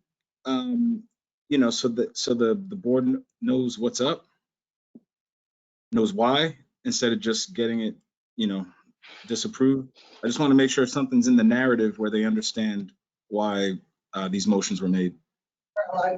Let me attempt to answer that. Many members can answer for themselves, but my answer as chair would be that there is a written report that goes into the board packet as a result of this meeting, which would include some narrative, limited though it may be. And then I give the verbal report to the TPO board, which I attempt best efforts to summarize the action of the committee. I think that's my answer. Chair, if I might be recognized, this is Gail. Gail, go ahead. I have already offered to Allison, and I will do the same to Johnny and to you, that I will have the comments from this discussion to you tomorrow. Excellent. Good. All right, we have a motion and a second. Are there any comments from any other committee members online? All right, hearing none. Gail, if you would be kind enough to call the roll, we'll do this by roll call vote. Bill Roberts, Yes. Rick Fernandez, Yes. Carolyn Brown, Yes. Hoyt Brindle, Yes. Christina Bosworth, Yes. Miaza Morrison, Stephen Hollenkamp, Yes. Christina Costa, Yes. Nicholas Glover, He stepped out. thank you, Don Skelton, Yes. Ed Mrzewski, Yes. Sharon Gamond, Yes. Terrence Trott, Yes. Joshua Frank. Yes. The motion passes 12-0. I do have one comment in the questions. Miaza Morrison also voted yes. Yes, I was muted, sorry. Yes. No problem, thank you. Did you call Terrence Trott's name? I did, and he has a yes vote as well, so it's going to pass 13-0. Okay, all right. Thank you very much. Thanks for the report, Karen. Thank you, committee, for the good discussion. I'd like to move us along and look at the next action item, which is a requesting regarding a PD&E study for US 301. I'm a bit unclear as to who's going to give this presentation, but I think it's going to be Gina. Is that right? Gina Torres, you're recognized. Thank you. And when I hit it to a slideshow, I lose seeing you guys. So tell me that you see the PowerPoint. We do. Perfect. Well, good morning. This was one of the topics on your agenda last month that was deferred due to time overrun. And so I'll provide the overview of the Project Development Environmental Study, the PD&E of US 301 from Fowler to State Road 56. So there's a lag of my, let's see if I can do it this way. How's that?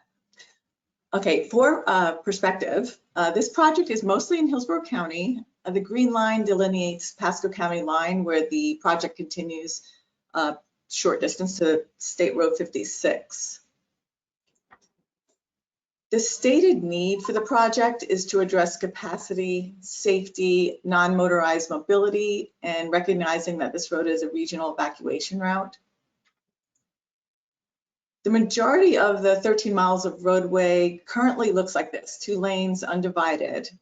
There's a few short segments that vary, like a half-mile or so of on-road bike lanes by Fowler. And there is also a 2-mile section where the Old Fort King Trail parallels US 301.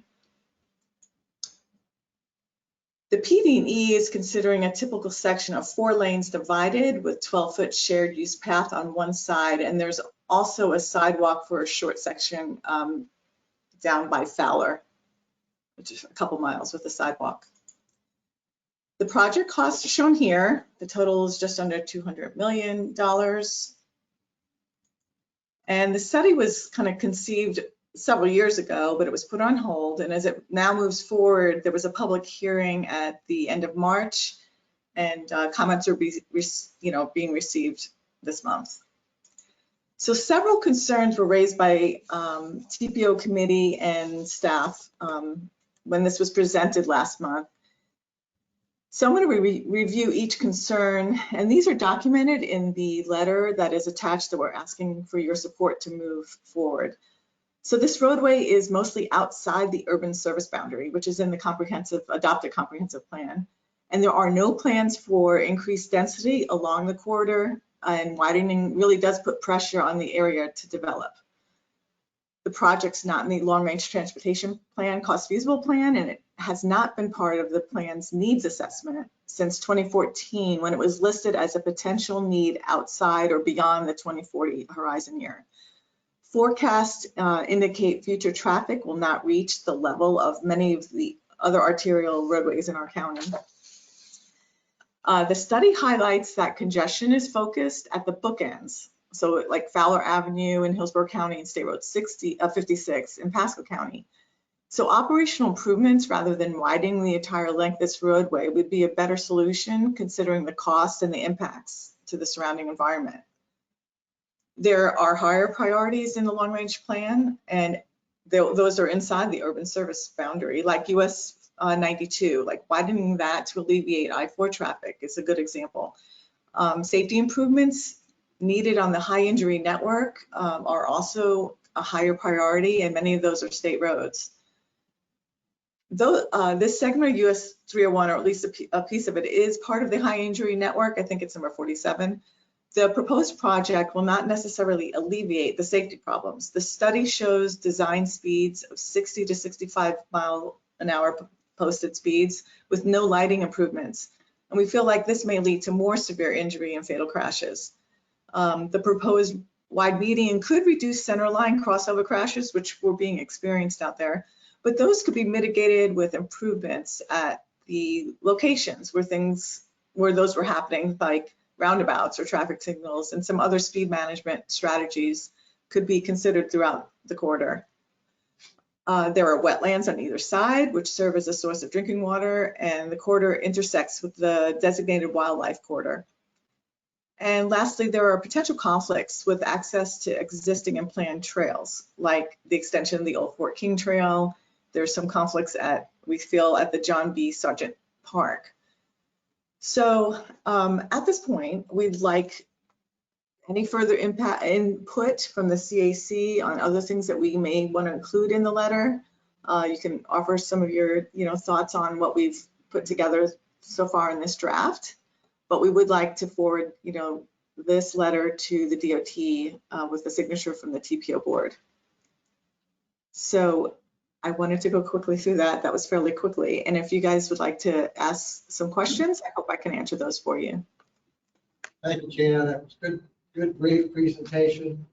The request before the committee is to make comments, forward the proposed letter to the TPO board, which would be addressed to the FDOT.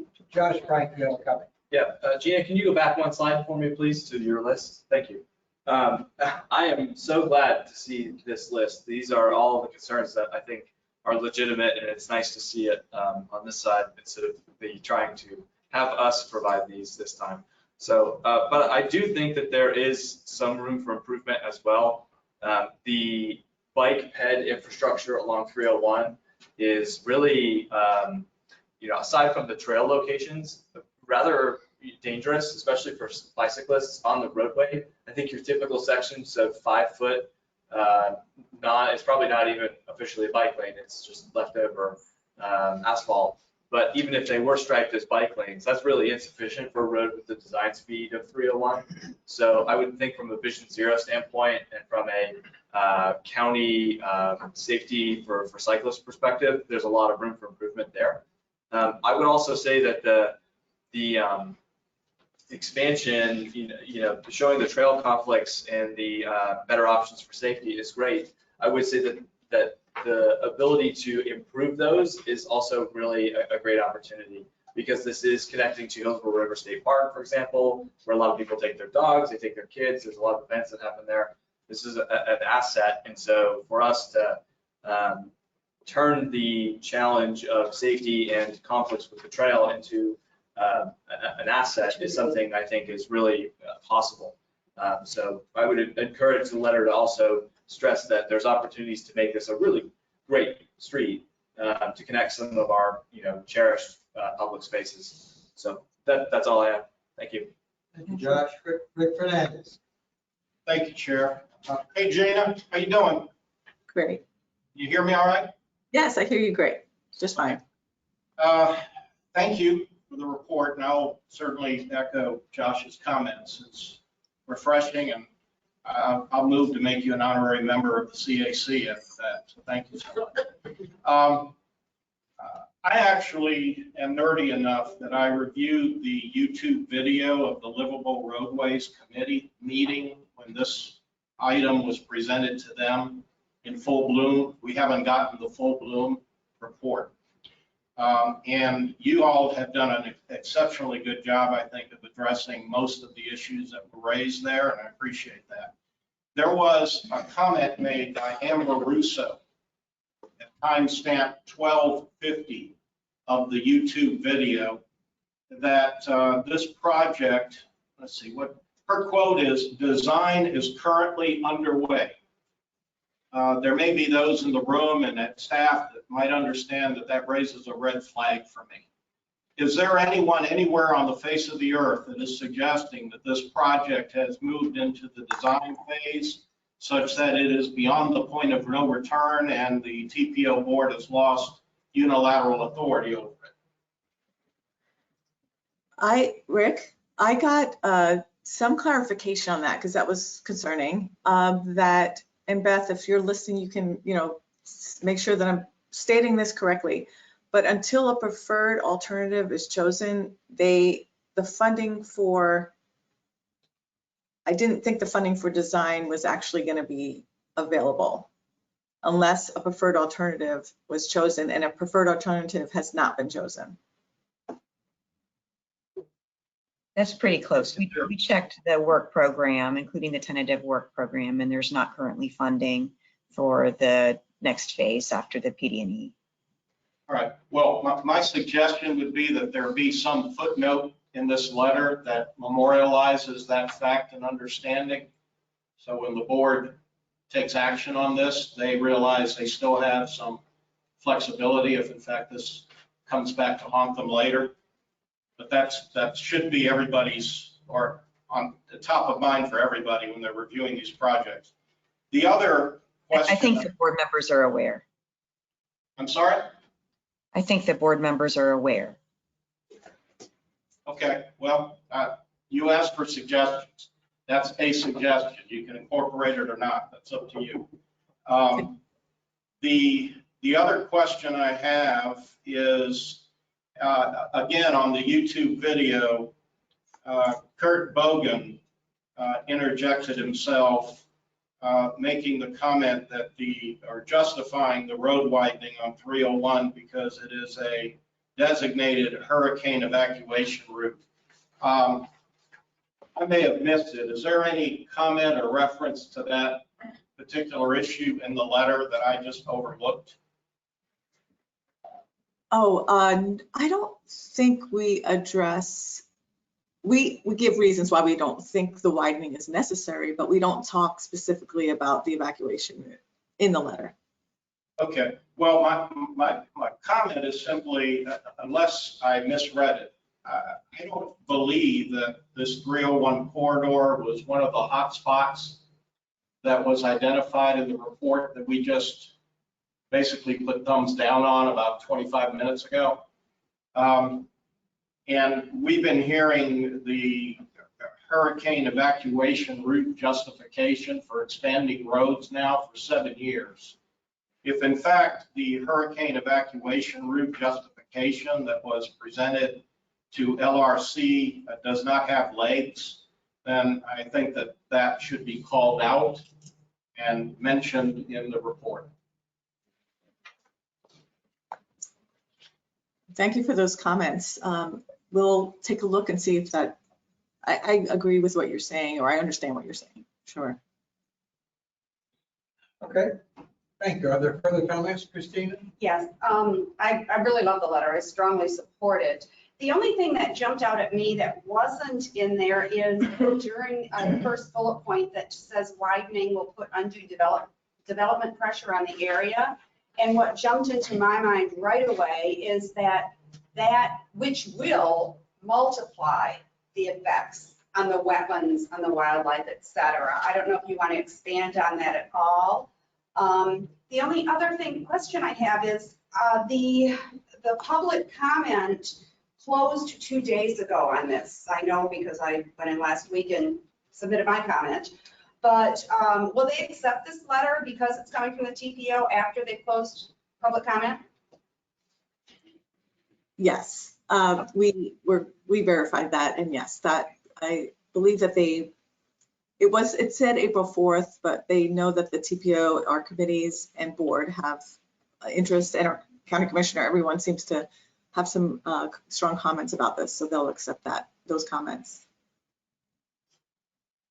Thank you, Christina. Other comments from committee members online? All right, Ed, you're recognized. Yeah, I would just make an observation that if you go to the project website under the natural resources evaluation, in addition to the wetland issues, there are 3 active eagle nests just off the existing right of way. Certainly is a concern. It's a wildlife area, for sure. All right, committee members, this is an action item on our agenda today. We're being asked to comment and make suggestions for what I'll call tweaking of the letter, but ultimately to pass it on with our recommendation to the TPO board. So I'll entertain a motion to accept the letter and recommend it to the TPO board. Motion to accept. Josh Frank. We have a second by Rick Fernandez. Is there further discussion? Any discussion by committee members online? Gail, because we have online participants, let's also do a roll call on this action item, if you would, please. Bill Roberts, Yes? Rick Fernandez, Yes. Carolyn Brown, Yes. Hoyt Brindle, Yes. Christina Bosworth, Yes. Miaza Morrison, Yes. Stephen Hollenkamp, Yes. Christina Costa, Yes. Nicholas Glover, Stepped out? Don Skelton, Yes. Ed Mrzewski, Yes. Sharon Gamond, Yes. Terrence Trott, Yes. Joshua Frank. Yes. The motion passes 13-0. Right. Thank you, Gina, for that presentation, and thank you, committee members online and in person. I think we'll now move on to our next agenda item, and I've had a request from staff to change the order of the agenda slightly. I think the request is that we next take up the annual certification of the Metropolitan Transportation Planning process, and I'm not clear who's going to do that. Beth is going to do that. Please welcome again, Ms. Hall. Thank you. And I apologize, I am going to have to leave for another engagement in about 5 minutes, but this might be a brief item. We do an annual review of the Metropolitan Transportation Planning process to ensure that it complies with federal laws and regulations. There is a review that happens every 4 years. It's a very deep dive desk audit with Federal Highway Administration and Federal Transit Administration staff. In between those quadrennial reviews, there's an annual review that's done by the DOT district office, sends us a bunch of questions, and then we show how we are complying with the questions that they've raised. So we've gone through that process during the last couple of months. There is an annual certification statement for the TPO chair to sign, concluding the annual review. The findings of the review are in your agenda packet. There's a short summary, 2-page summary that identifies there are no corrective actions. So yay! There are a number of notable achievements, including some studies that are kind of innovative that haven't been done in the same way by other MPOs. And then there are 3 recommended actions. So the first one has to do with the procurement of our planning consultants. So statewide, the Federal Highway Administration has called for a review of all of the procurement processes by all of the MPOs. And so they're looking at ours as well.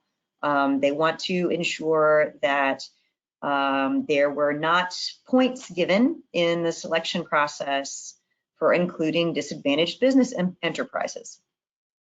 We believe that we have met that, but if there is an issue that they're not comfortable with, we will redo our procurement.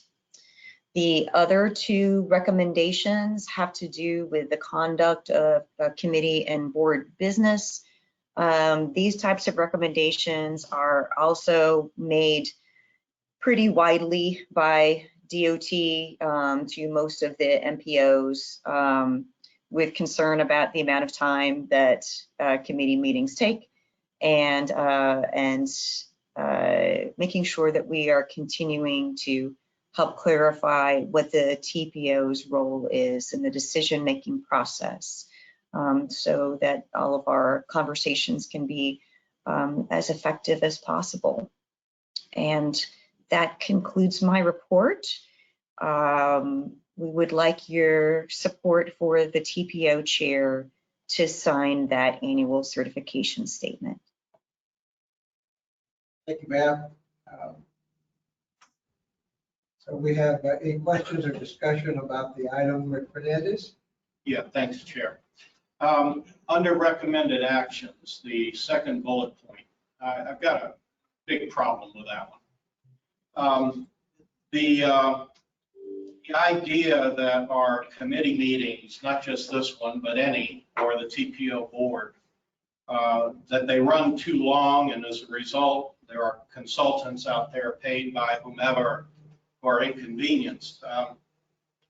You know, the board meetings that I've been involved with as a public commentor and the committee meetings that I've been involved with here primarily, if they've run long, it's because we've had substantive discussions, debates, and votes that perhaps took an agenda item of 10 minutes into an hour. But I would not say that that time was wasted, and often we have generated recommendations for the board that were very useful, some of which have actually been followed.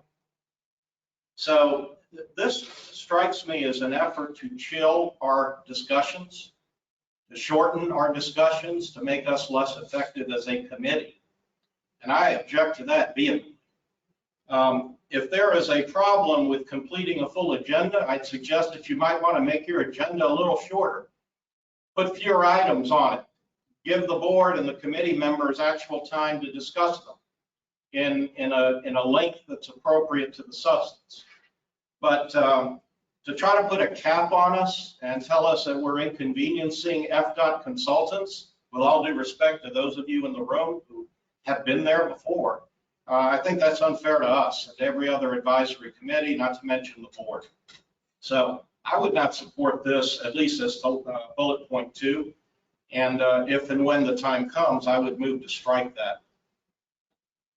Right. Well, if I could, you're right that one of the ways to address this concern is to put fewer topics of discussion on the agendas. So that may also, that may be directed at TPO staff to try to be strategic about what's on the agendas. Thank you, Beth. Thank you, Rick. Other comments? My only comment is that we do have good discussions. We do have good, robust discussions. But as chair, I really am going to continue to strive to get us through the agenda to the best we can and conclude our meeting at or about noon as a convenience to the committee members. You're donating your time. For the majority of you, you're traveling to the county center and you're sitting here participating very actively as you are today. And I think in all fairness, we need to try to move those conversations along without sacrificing the content of the discussion.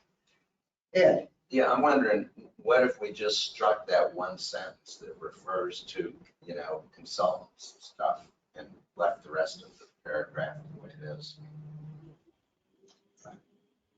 We can make any recommendation we choose. I mean, I think it's still not a bad thing to, try, like you said, try to keep our meetings in a reasonable time frame, but sort of using the fact that consultants are being paid to sit around. I was a consultant a long time and I sat through a lot of meetings, that's part of the life. Well, and I'd like to point out along those lines, I think this is a draft letter that was, Johnny, correct me if I'm wrong, it was prepared generally by FDOT and our TPO staff. DOT drafted the certification letter highlighting the points of notable achievement and recommendations. So our action is to sign off accepting the report that DOT has passed. I think maybe a simple compromise might be to say, let's approve and forward it to the board with the caveat that the CAC recommends, maybe shortening the length of the meeting rather than attempting to curb discussion by others. So just to clarify, this is their observation? Oh, classy. I thought that would be good. Any other comments, any other questions of Beth on this certification letter? Mr. Chair, this is Terrence. Yeah, excuse me a second, Stephen. Who's that on the line? Terrence Trott. Terrence, you're recognized. Hey, Beth, how you doing? I just wanted to ask, can you restate or just tell me that phrase again? I missed a part about disadvantaged businesses having their points removed. Sure. So the concern from Federal Highway Administration is that the selection of consultants should not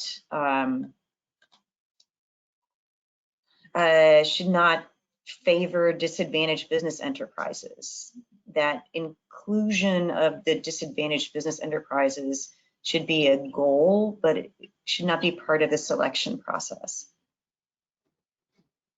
This is something to do with the federal interpretation of how federal funds are used, and I'm not sure that I'm going to be able to do a good job explaining exactly where that came from, unfortunately. But I believe, as I understand it, our procurement process did ask for information about whether the consulting teams included disadvantaged business enterprises in their teams, and a number of them did, but we did select at least one that didn't, and we did not award points on the basis of including disadvantaged business enterprises or not on the team. So we think that we comply with what the feds are looking for. I can also tell you that in our annual review for our Unified Planning Work Program of how much of our funds went to disadvantaged business enterprises, that we exceeded our target for that. I would just say, you know, it's a little scary, but I have always been a proponent of implementing things at the most foundational level, so we don't have to have a lot of other things to make sure things are happening. But man, that's a little concerning. Just because what's the counter to that to ensure that, you know, there is a fair process, I guess? Is there you said there was a review. Is that by a certain committee or something that reviews the contracts of the past and make sure there's equity? You'll see it in our presentation on the Unified Planning Work Program. So every year at this time, we review our planning work, our budget for that, you know, like what we proposed to do last year, what's the status of those planning studies, what are we proposing for the coming year, and as part of that, what percentage of the funds went to disadvantaged business enterprises. So there is a goal statewide, because we participate with Florida DOT using Federal Highway Administration funds. We contribute to the statewide goal of, I think it was 11%. We have exceeded that goal this past year. So we will be continuing to look at this, and you'll see that come to the CAC. Thank you. I apologize, I have to go. I'm hoping that Johnny will be able to answer the rest of your questions. I'm very sorry. Thank you, Beth. Thank you, Jeff. Thank you. Thank you, Chair. Let's see, what was I going to say? I think it always feels a little strange that we have, you know, we've got 10 minutes on the schedule for the City of Tampa Vision Zero Action Plan. It seems like this really needs to just be accurate, and, or at least much better forecasted. That we talked for a while about each of these topics. So I would be, you know, we want to have everyone talk. We also want to be reasonable and efficient here. I mean, I think the FDOT consultants issue, it's less about their inconvenience. It's more that we probably pay them $1,000 to come and speak for their 4 hours. And if that gets pushed back a month, that's $1,000 wasted. And we may waste a lot of money on that. I'm just not properly planning. So having less ambitious plans, and then I think we should stick to those times. If it's 45 minutes to talk about a topic, we should really try to be done at 45 minutes and move forward. Okay. Point, you're recognized. Thank you, Mr. Chairman. I think I'm just going to defer any more comment on the paid consultant thing. I think it's been touched, and I'll just be kicking the dead horse there, although I do feel strongly about it. Johnny, would it be possible to maybe, I know we had the discussion of maybe like fewer agenda items. I mean, would it be possible to try out a meeting in a month or two with just significantly fewer items with bigger blocks and just see how it goes to see if, okay, like we're taking up all the time? I mean, because, worst case, we just start adding things back in until we find a balance. But, I think it's a very tough balance for staff to balance the needs of the stuff that we need to get done, especially like an item where we have today where if we don't talk about it, our input to the TPO board is, doesn't mean anything with trying to ensure, I think, this committee stays in the mode that it does, robust and substantive discussion. So I don't envy the position you're in, but I'm just wondering if it would be possible to maybe try that with. Yeah, I appreciate that, and I'm more than happy to give that a shot. Trimming the agenda, it's a delicate balance because we, of course, want the CAC to do what it's intended for and talk about issues and get into the nitty-gritty details where possible. At the same time, the agencies may come to us because this is the only place where they can receive meaningful feedback. So that backlog just continues to accrue. However, give me some time to think about some strategies, and I'm certain that we can come to a workable solution. We've also had the CAC survey floating around for a little while, so we're collecting your thoughts on this issue. And I'll speak to that later on the agenda if we make it that far. But you will see some changes coming up in the near future. Thank you, Corey.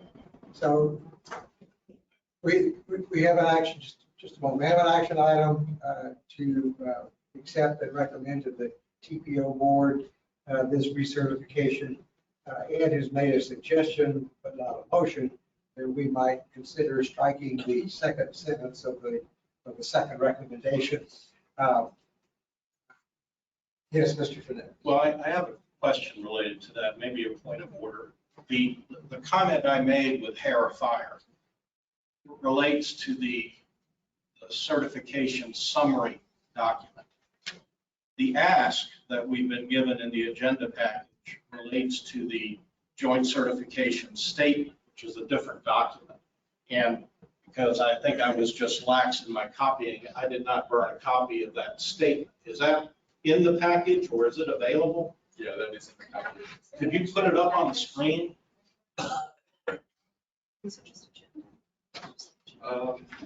Yeah, you know what? Somebody have a copy of it? It'll take me a second, but I can get it up. Yeah, the actual statement that Cohen is going to sign. It's very legally, it's just on page 25 of 103. Okay, unfortunately, I don't have it in the, does it have anything in it about the shortening of our meetings? No. So the thing I'm pissed off about is in the summary, not Yes. the thing we're being asked to take action on. The action item is this document, and it's perfunctory.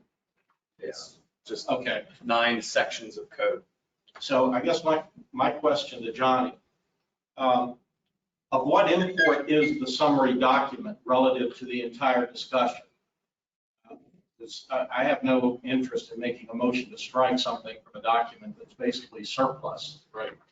I will say that the recommendations are exactly that. They're not requirements for us to adopt. They're not anything that's going to prevent us from having access to transportation funds or performing TPO's function. Simply suggestions for improving planning process.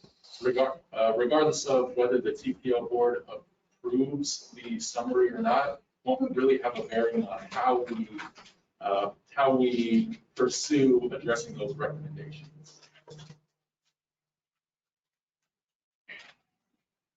For example, we've had that comment from DOT for a number of years about CAC meetings taking a little bit of going beyond time. You remember a while back, CAC meetings were only 2 hours, and we pushed it to 3, try to accommodate that way.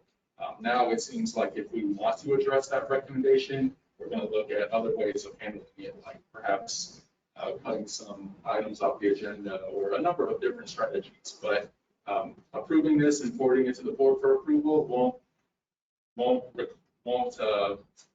require us to adopt it or to address the recommendation in any particular way. Does that make sense? Yes, I mean, I'm not eyeballing the actual document, but from what my colleagues are telling me.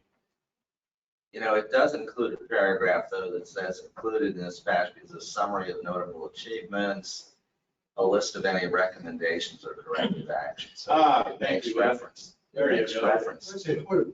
Bless your eyes. Yeah. Okay. So I would, I'm sorry, Chair, are you?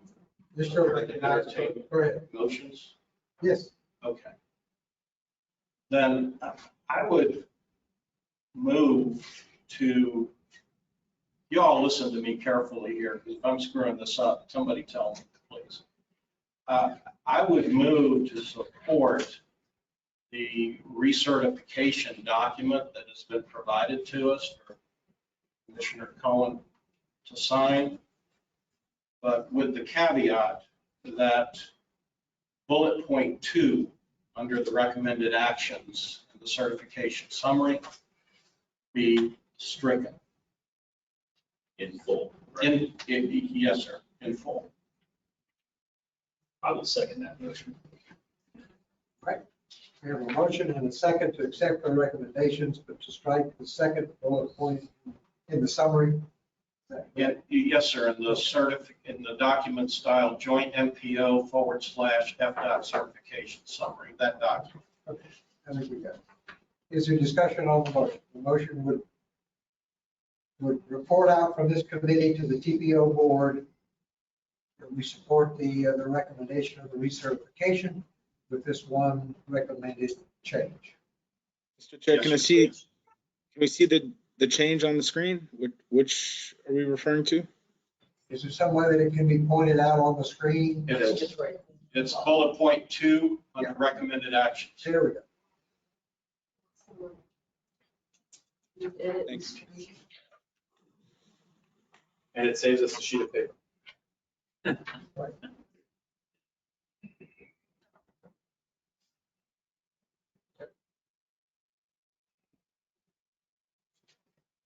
I only have one quick question.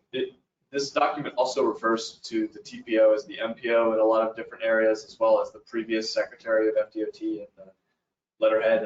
Is that fine? MPO is a term.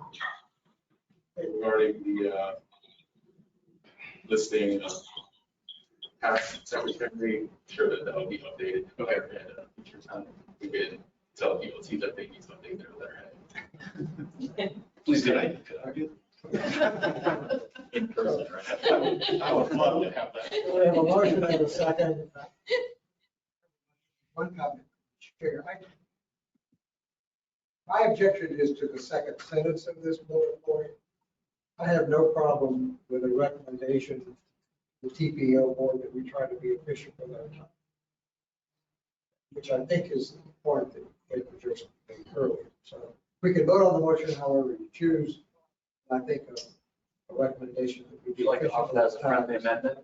Pardon me? So would you care to offer that as a friendly amendment? All right, we have, the amendment is to strike only the second sentence. Is there a second to that? I second. Terrence? Try. All right. I think it's a pretty easy decision. We either strike the second sentence or we strike the whole bullet point. We have discussion. Yeah, so I would say I would be very reluctant to have a legal document that's signed by the Secretary of Transportation, Mr. Gwen, at least here in the district, and Commissioner Cohen, that incorporates a document that puts restrictions on this committee, because those restrictions could become binding and thus give us a lack of flexibility regarding how we conduct these meetings. So I'm going to be voting no on the motion to amend the original motion, because I'm concerned that we could get boxed in terms of how we operate the committee. That's, and respectfully, I don't think this binds us in any way. So we have an amendment to the motion. The amendment is to strike only the second sentence. Is there further discussion? Is there anyone online that wishes to discuss the amendment? If none, then I'll call for a vote. Gail, if you would do a roll call vote on the amendment, which is to strike only the second sentence of the second bullet point. Please. Bill Roberts, Yes. Rick Fernandez, No. Carolyn Brown, No. Hoyt Prindle, No. Christina Bosworth, No. Miaza Morrison, Yes. Stephen Hollenkamp, No. Christina Costa, No. has Nicholas Glover returned? No. Don Skelton, Yes. Ed Mrziewski, Yes. Sharon Gamond, No. Terrence Trott, Yes. Joshua Frank. No. The motion fails 8-5. I'd like to move on to the main motion, which is to strike the second bullet point contained in the summary. The entire bullet point is highlighted on the screen. Is there any further discussion on the motion to recommend that EPO strike this bullet point, its recommendation? Mr. Chair, Anyone- this is anyone- Terrence. This is Terrence wondering who the second was. I'm sorry, what? He's asking what the second was. Who was the second on the motion? I second. Yeah, Hoyt Prindle seconded the motion. Rick Fernandez. Sorry. Thank you. Any other discussion from anyone online?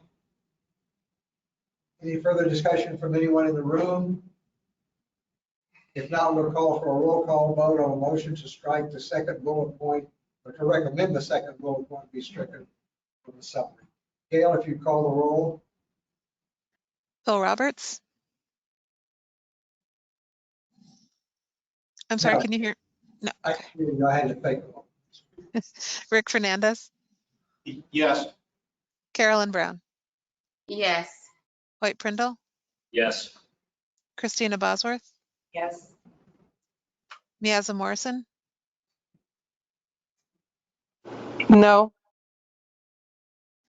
Stephen Hollenkamp, Yes. Christina Costa, Yes. Don Skelton, Yes.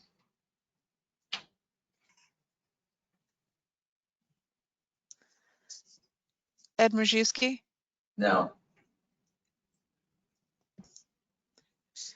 Sharon Gamond, Yes. Terrence Trott. Yes.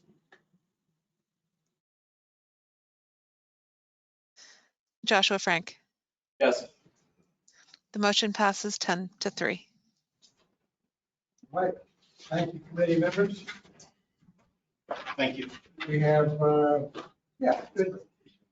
good discussion. All right, we have further action item on our agenda, which Dr. Wong is going to give us. Thank you, committee members, for letting us control that so that all that could be present for that discussion. Smart city. Smart Cities is coming up. Dr. Johnny Wong is going to do that from his office. So we will wait just a moment and then he'll be recognized. I can't resist commenting on Dr. Wong's comment that we expanded the committee meetings from 2 hours to 3. So we have created induced demand for our committee meetings. All our lanes got full Yeah, of. All our lanes filled up. We just need to get a 4 hour. Bring in Sam. All right. Thank you all. Can you see my Is that screen? Yes, we do. Isn't there some law about Okay. time available? That's what he said. What's that, Ed? Isn't it Parkinson's law that says things will expand to fill the time available for them? Something like that. We have succeeded. All right, Johnny, you're up. All right, thanks for that, for allowing me that seamless transition. Johnny Wong, TPO staff, and I'm here this morning not only as your liaison, but to present you with a Smart Cities mobility plan.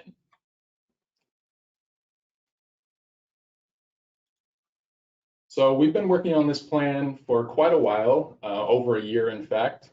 And the reason why we took this challenge on is because the TPO has actually never had a Smart Cities plan before.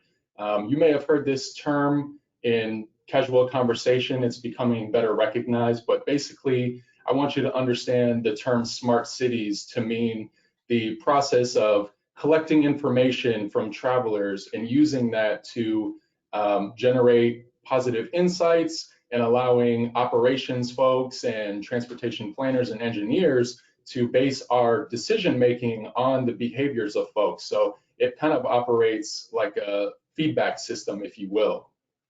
And there are a number of ways in which we can receive that information and apply the tweak the transportation network to account for what we can observe on the network. In producing this plan, we based a lot of the information in it on the 2013 Intelligent Transportation Systems Plan, which has been around since 2013, but at 9 years old now, the info in it is pretty outdated. So we had to make a number of tweaks and update the information. We also wanted this plan to be consistent with the goals of our 2045 long-range transportation plan, namely so that we can plan for tech that can help manage infrastructure, improve safety, reliability, mobility, and then facilitate economic growth. The third goal was to develop a rough roadmap allowing agencies to guide their future deployments so that all of the implementing agencies within the county are pursuing the deployment of technology that is in support of other technologies. Basically, we want to make sure that if we deploy technology out on the network, we all agree that it has value so that no one is kind of doing their own thing. And then goals 4 and 5 are pretty closely related, and those pertain to educating the public about smart cities technologies. What we found in producing this plan is that the public has a lot of worry. Some of it's rooted in misunderstanding. Others are very valid objections to the deployment of technology. But we want to overcome that as best as possible. And with the right technology, we want to accelerate deployments and find creative ways to fund these things. So we broke the plan down into 4 tasks. And the first is discovery and project inventory. This task was basically a lit review to see what small, medium, and large metro areas are doing in the way of smart cities deployments and see if there's anything valuable, if we can borrow it. Because technology is a really critical component of this, we categorized as many technologies as we could discover into an inventory, and then we color coded each one according to which LRTP project category would be impacted. So safety projects are orange, reliability is purple, mobility is blue, and that color scheme basically follows the LRTP program categories that are shown on this slide. It's important to note that a lot of the tech is enabling, meaning that it can't really be boxed into red, orange, purple, or blue. It may not perform those functions, but it allows for other technologies to do their job. So like data analysis tools and laying fiber to transmit communications and things like that. They don't actually improve the transportation network on their own, but they allow others to operate correctly.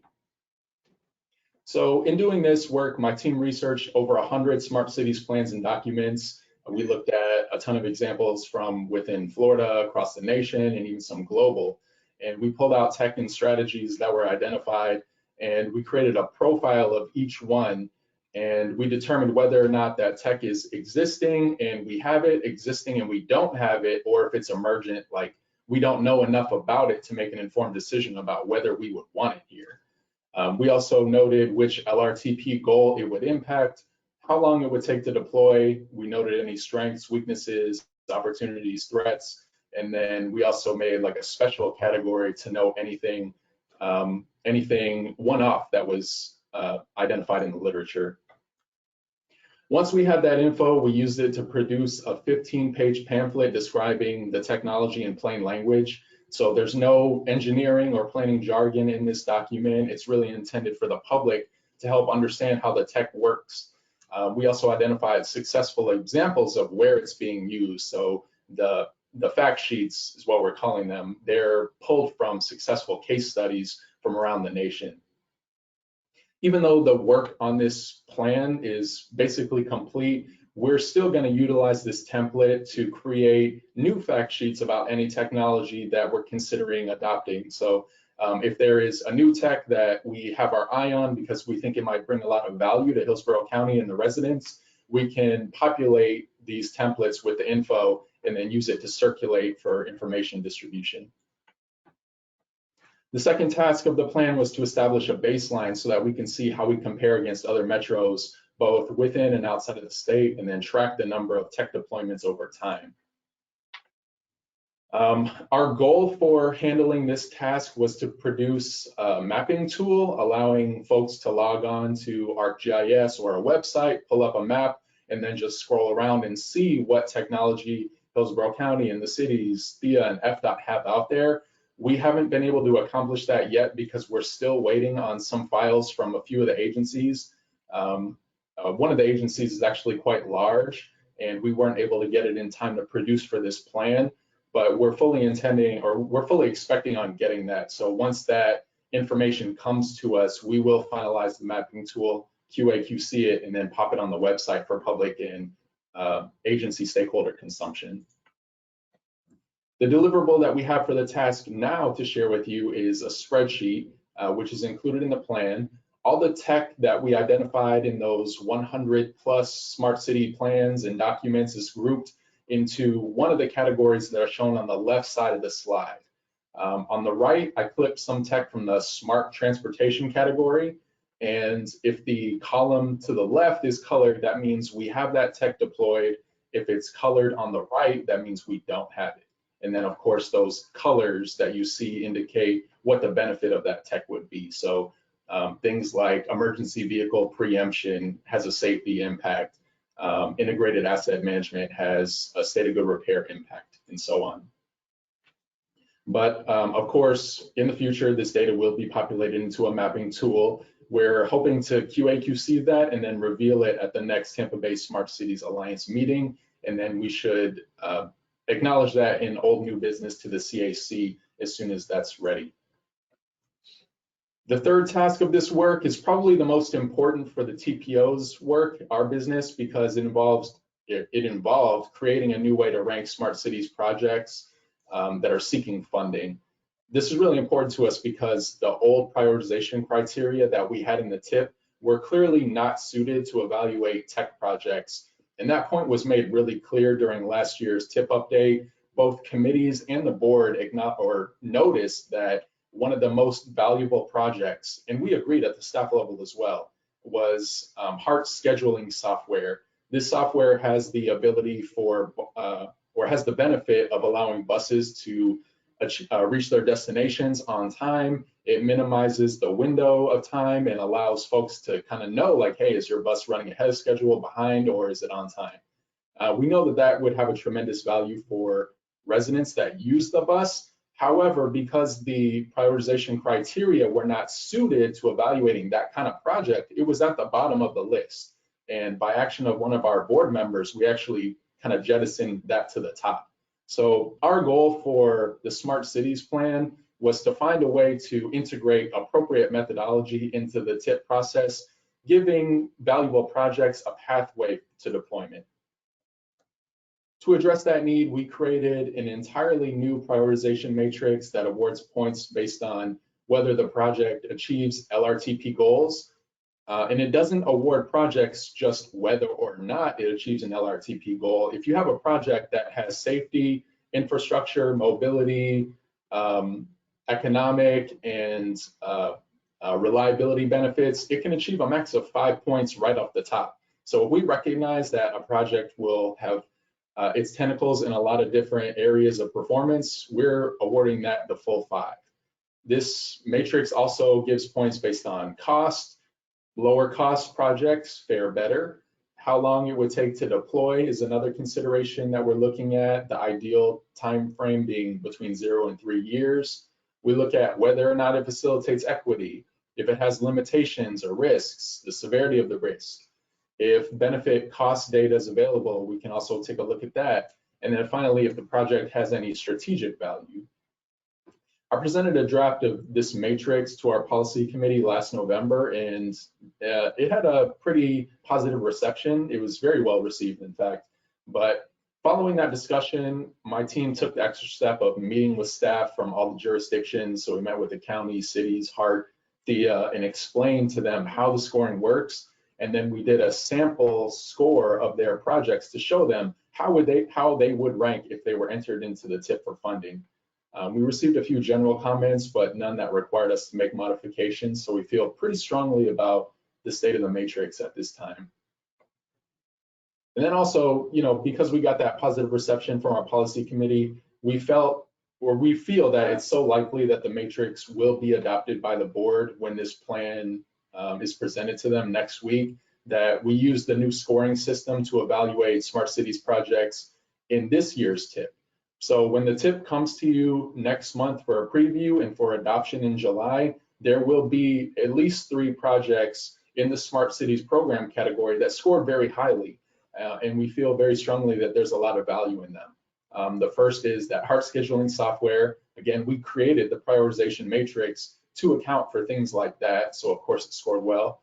Tampa has a downtown signal replacement and bridge control project that they submitted. And then HART has a fiber optic ring project that they submitted.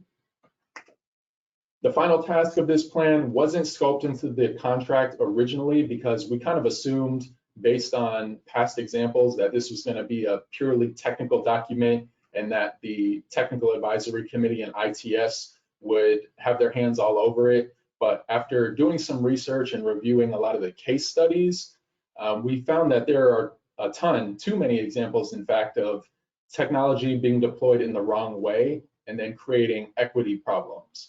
Specifically, at the time that we kicked this project off, you remember there were national conversations about the role of policing and law enforcement, and we found that a lot of the technologies are not well regarded by members of the public. So we felt that this plan wouldn't be complete until we reached out to the public and got their thoughts on some of the more controversial technologies. So we created a survey and asked them questions specifically about any tech that has implications for equity, privacy, security, and confidentiality. Prior to wrapping up the work of this plan, we made 6 presentations in one day on the topic of smart cities at the Great American Teach-In. We sent students at Tampa Bay Tech home with a survey. We distributed it to all teaching staff at the school, the students' parents. We sent them home with a link to the survey. We promoted it on social media accounts. We also solicited feedback from the Tampa Bay Smart Cities Alliance, our ITS committee. We presented it to agency staff at an info barbecue, and then there was even more coordination that happened. I'm probably not remembering it all, but once the plan was near the final stage of completion, we had one-on-one briefings with our partner agencies, asked them to review the plan. They spent more than a month reviewing it, and in the end, they provided us with letters of support, identifying any issues they wanted us to address, but most of them were very, very supportive.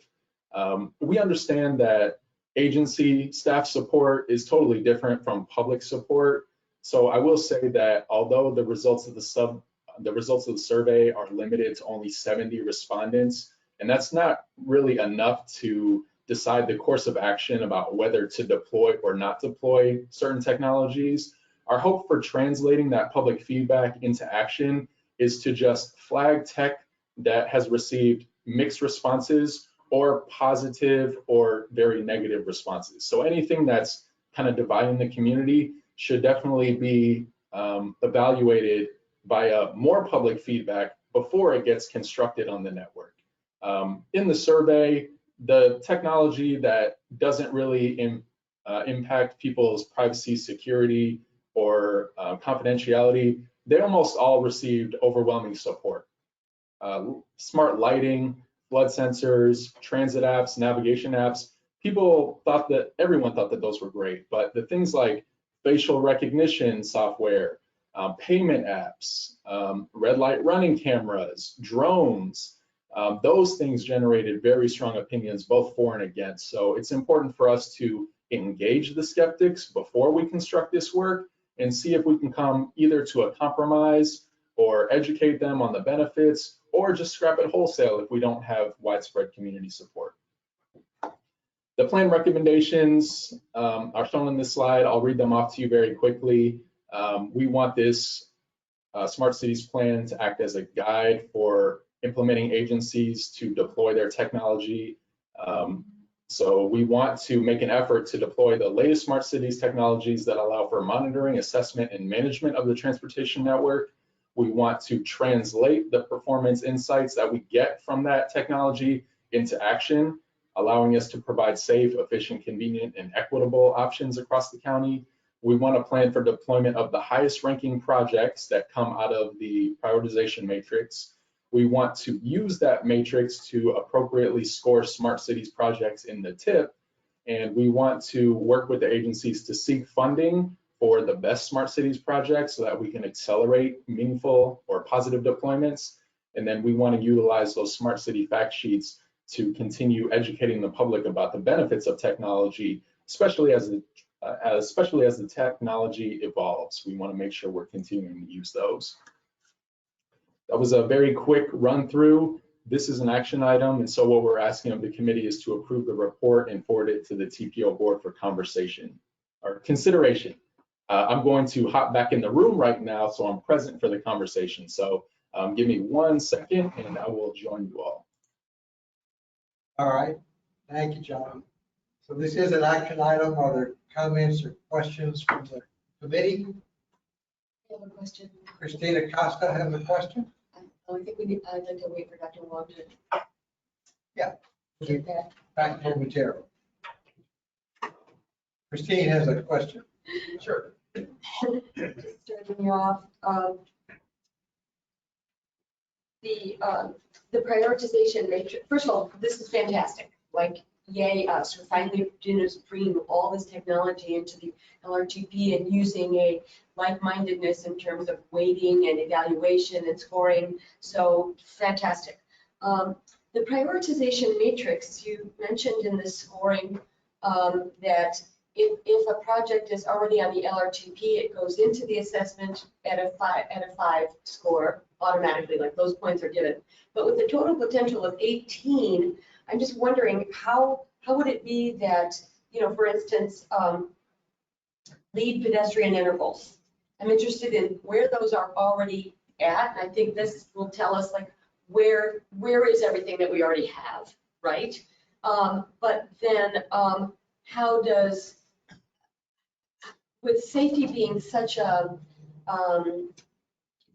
flaw of our system currently, coming in at 5%, you didn't have safety listed in any of the other categories. So how would something be bonus safety scored, I guess? I would say that most of the projects that are existing technology, they won't have benefits across every single LRTP program category. You know, it's very rare to find a project that will benefit mobility at the same time improving reliability. A lot of times those are at odds. Yeah. Safety, it's very rare, but there are some examples I can think of.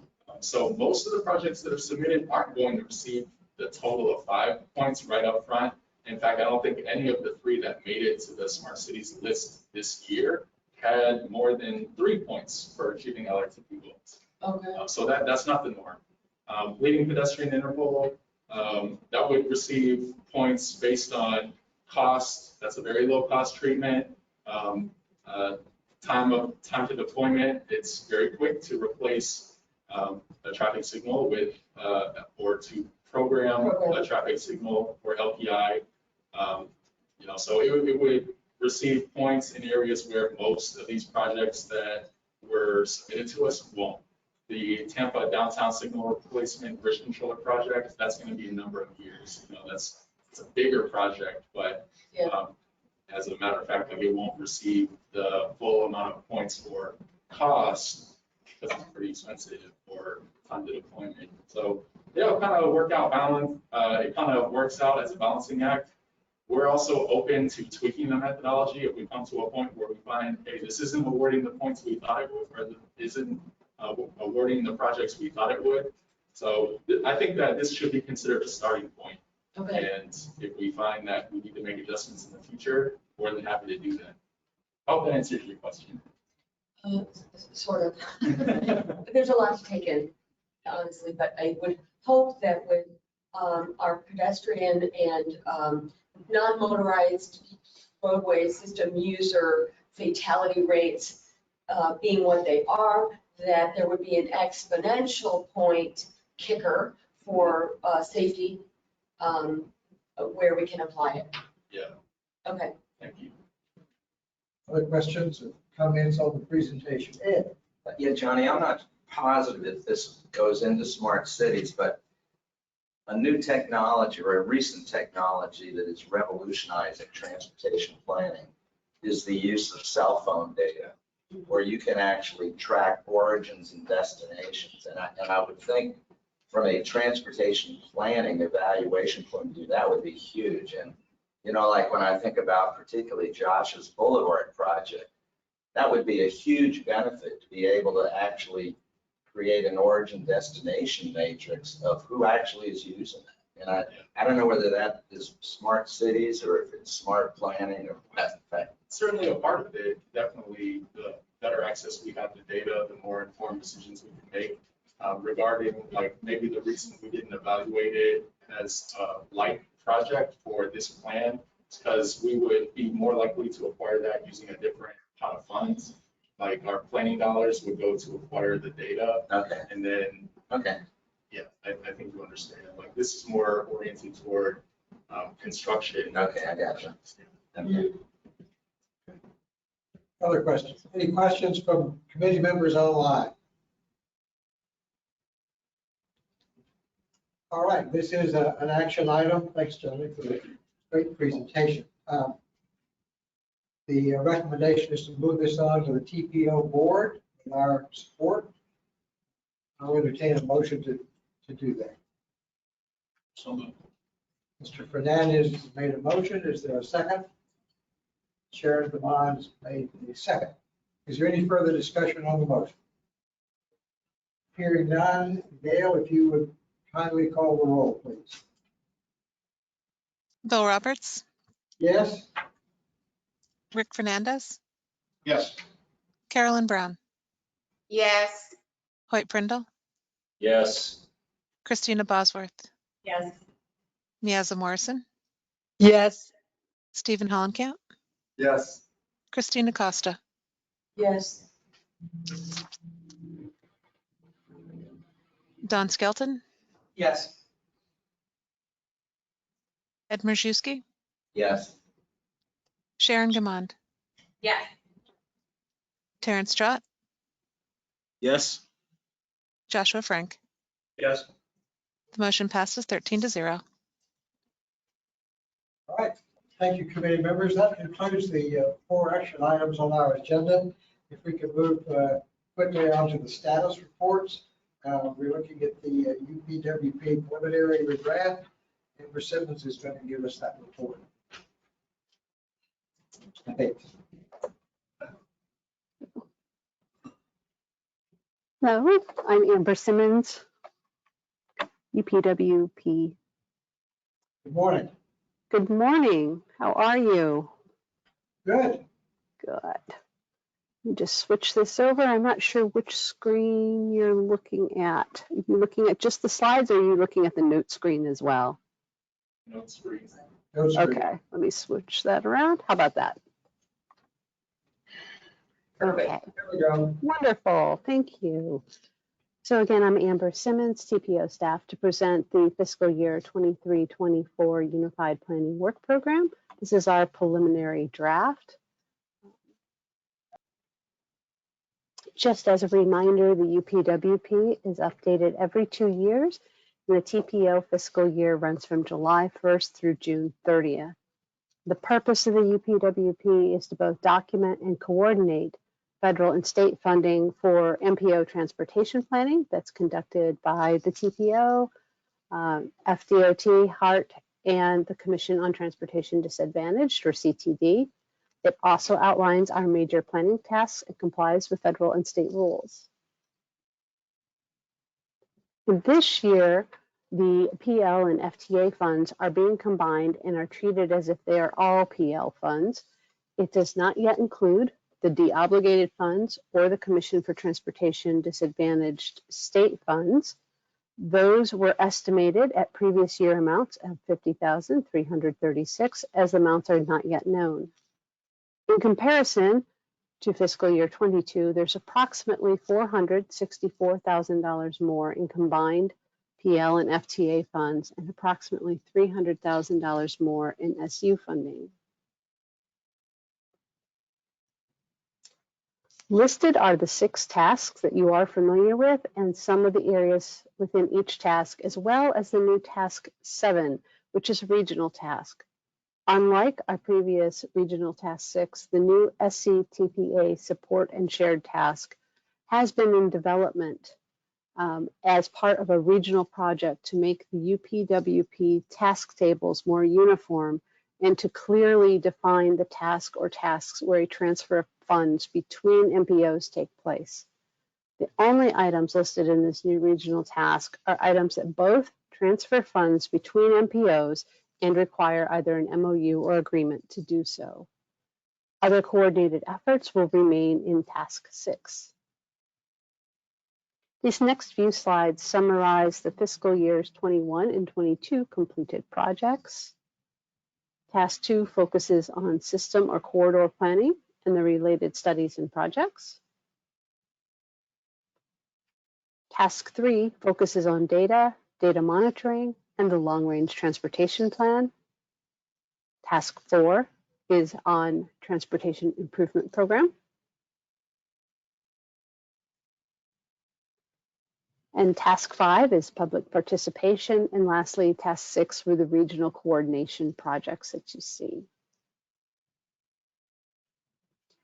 We are also pleased to report that our current disadvantaged business enterprise, or DBE as it is commonly referred to, is at 14.5% of consultant projects. The state goal is 10.65. This slide gives you an overview of the UPWP development schedule. The preliminary draft was sent to FDOT on March 15th. This committee, as well as others, are commenting on our preliminary draft in April, and the final UPWP will be presented to TAC, yourselves, CAC, and the board in May. The new fiscal year UPWP will become effective July 1st, 2022. This slide represents a list of all the received new project requests for the UPWP. From HART, we received the Transit Development Plan, which we are offering a 50-50 match to assist HART with this study. From the City of Tampa, we received Vision Zero projects of citywide streetlight evaluations, signal timing program, and corridor studies and roadway safety assessments for multiple corridors, and a streetcar feasibility study, phase 4. These next few slides will highlight the TPO recommended projects list and summarize the critical path projects that began in 22 and will continue in 23, optional recommended projects, and projects which are recommended with additional alternative funding. The critical path projects are listed first. These are either previously approved that will commence in 2023 or are needed as part of maintaining compliance with federal and state rules. The critical path projects have estimated costs of approximately $1.2 million.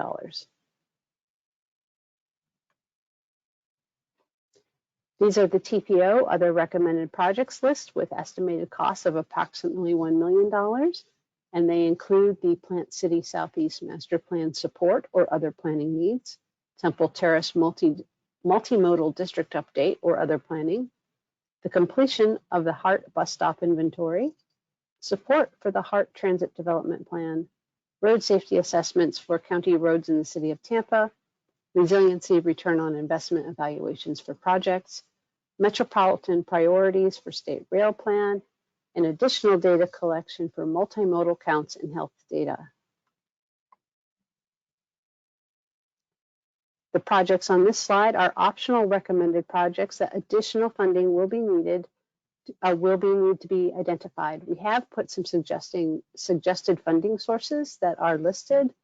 The expanded air quality monitoring project for I-275 and I-4 corridors that would be contingent upon successful EPA grant application.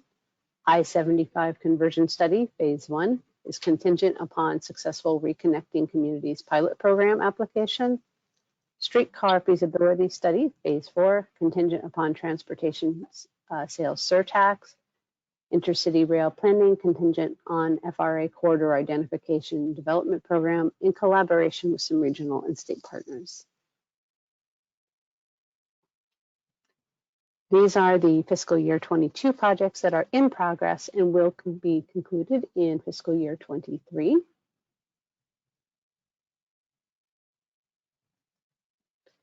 And as this is a coordinated planning process and the intent of the UPWP is to assist with documenting the coordination, the next 2 slides looks at FDOT and HART's federally funded planning projects. FDOT has submitted their planning activities and they are listed as Appendix G in the upcoming new UPWP.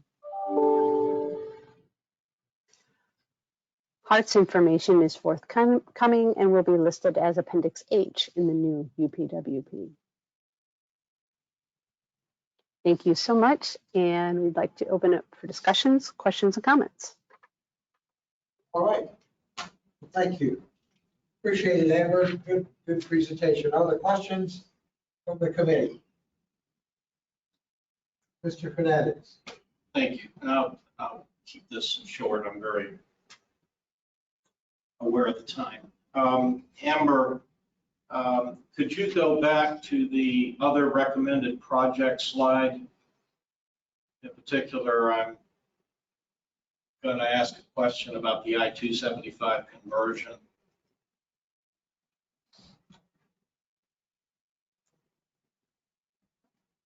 There you go.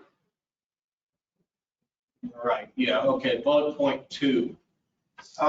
This is, for those of you that are new to the committee, this would otherwise be known as the Boulevard Tampa project, translated into DOT speak, I guess.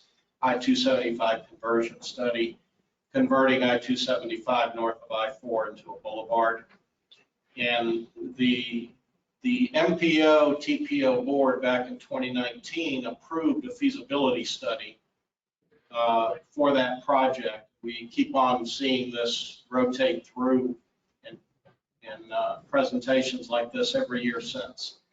My question for you, at this point in time, is there a price point that has been attached to the I-275 conversion study phase 1? I'm not concerned about the source of the funds. Is there a price point that has been attached? I am not aware of the price point being attached to this at this time. I was afraid I messed I have a cautionary comment to make. I guess it was 2 years ago now. This project was presented to us in a scenario context very similar to this. And there was a price point attached to that study, and it was something approaching $1 million. And at a time when the entire budget was $1 million. So essentially, the price point alone was a poison pill to any further discussion about conducting the feasibility. I think we have information available to us now that such a study could actually be conducted for a much more reasonable price point. And I would suggest sooner rather than later that we actually identify what that number would be, so that this project has some reasonable chance of fighting its way into an action item, rather than something to just be hoped for in the future after I'm dead. So anyway, that's all. That's a problem. And as I said, the board has already approved this, but it gets a lot more lip service than it does anything else, except in this room. That's all. Christina Costa. Thank you. Amber, I'm going to dovetail off of what Mr. Fernandez just stated. I want to also drill down a little bit further into that second bullet. It says here contingent on successful reconnecting communities pilot program application. I think those are federal dollars that are a result of the latest infrastructure allocations.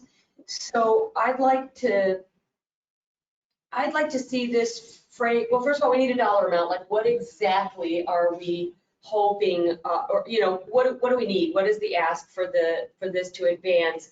And also, I'd like this to read contingent on successful, kind of like isolating the bucket from which we would try to pull funds or qualify for funds. And I think that this should be conveyed in a manner that would be successful, pilot program application and or any other funds as may become available, or something like that, to leave the spectrum very broad in terms of, this reads like, if we're not successful with this one application, well, it just rolls for another couple of years, and it's just out there. But I'd like, these are recommended projects contingent on funding, and I don't want to be just, I don't want this item to be confined to the one application that is identified here. Is there a way we can do that, or what? I mean, is it past the point of trying that? What I should have actually stated, which might be more useful, which may make more sense, is that these are recommended upon additional funding suggestions. These are just suggestions for recommended funding. These are not the only avenue that you could pursue. Okay. Thank you. Thank you, Christine. Stephen, Howard. Yeah, I think the price tag is important. I'm wondering, Amber didn't have an idea, but Johnny, do you, or does anyone else from TPO staff have an idea of what that price tag would be? The last time I remember getting an update, it was in the neighborhood of 800,000 to $1 million. But to give you a firm number, I have to go back and check the scope. Also, I know that the consultants' rates they rise according to inflation. And I think the last time we checked, they were up about 7%. So whatever that number was back then, it's times 1.07 now. Okay. So then what is the 580? Yeah, that looks like an aggregate cost estimation. Amber, can you speak to that? Yes, certainly. So those were the estimated costs of these optional recommended projects based on projects that were submitted that did have price tags attached to them, or estimates, of which the I-275 conversion study was not one of them. So you're saying you didn't have a number for that particular item, so it wasn't included? That's correct. Those are estimated costs that we put on there based on what we did have. So and some of these were very rough estimates that were provided to us.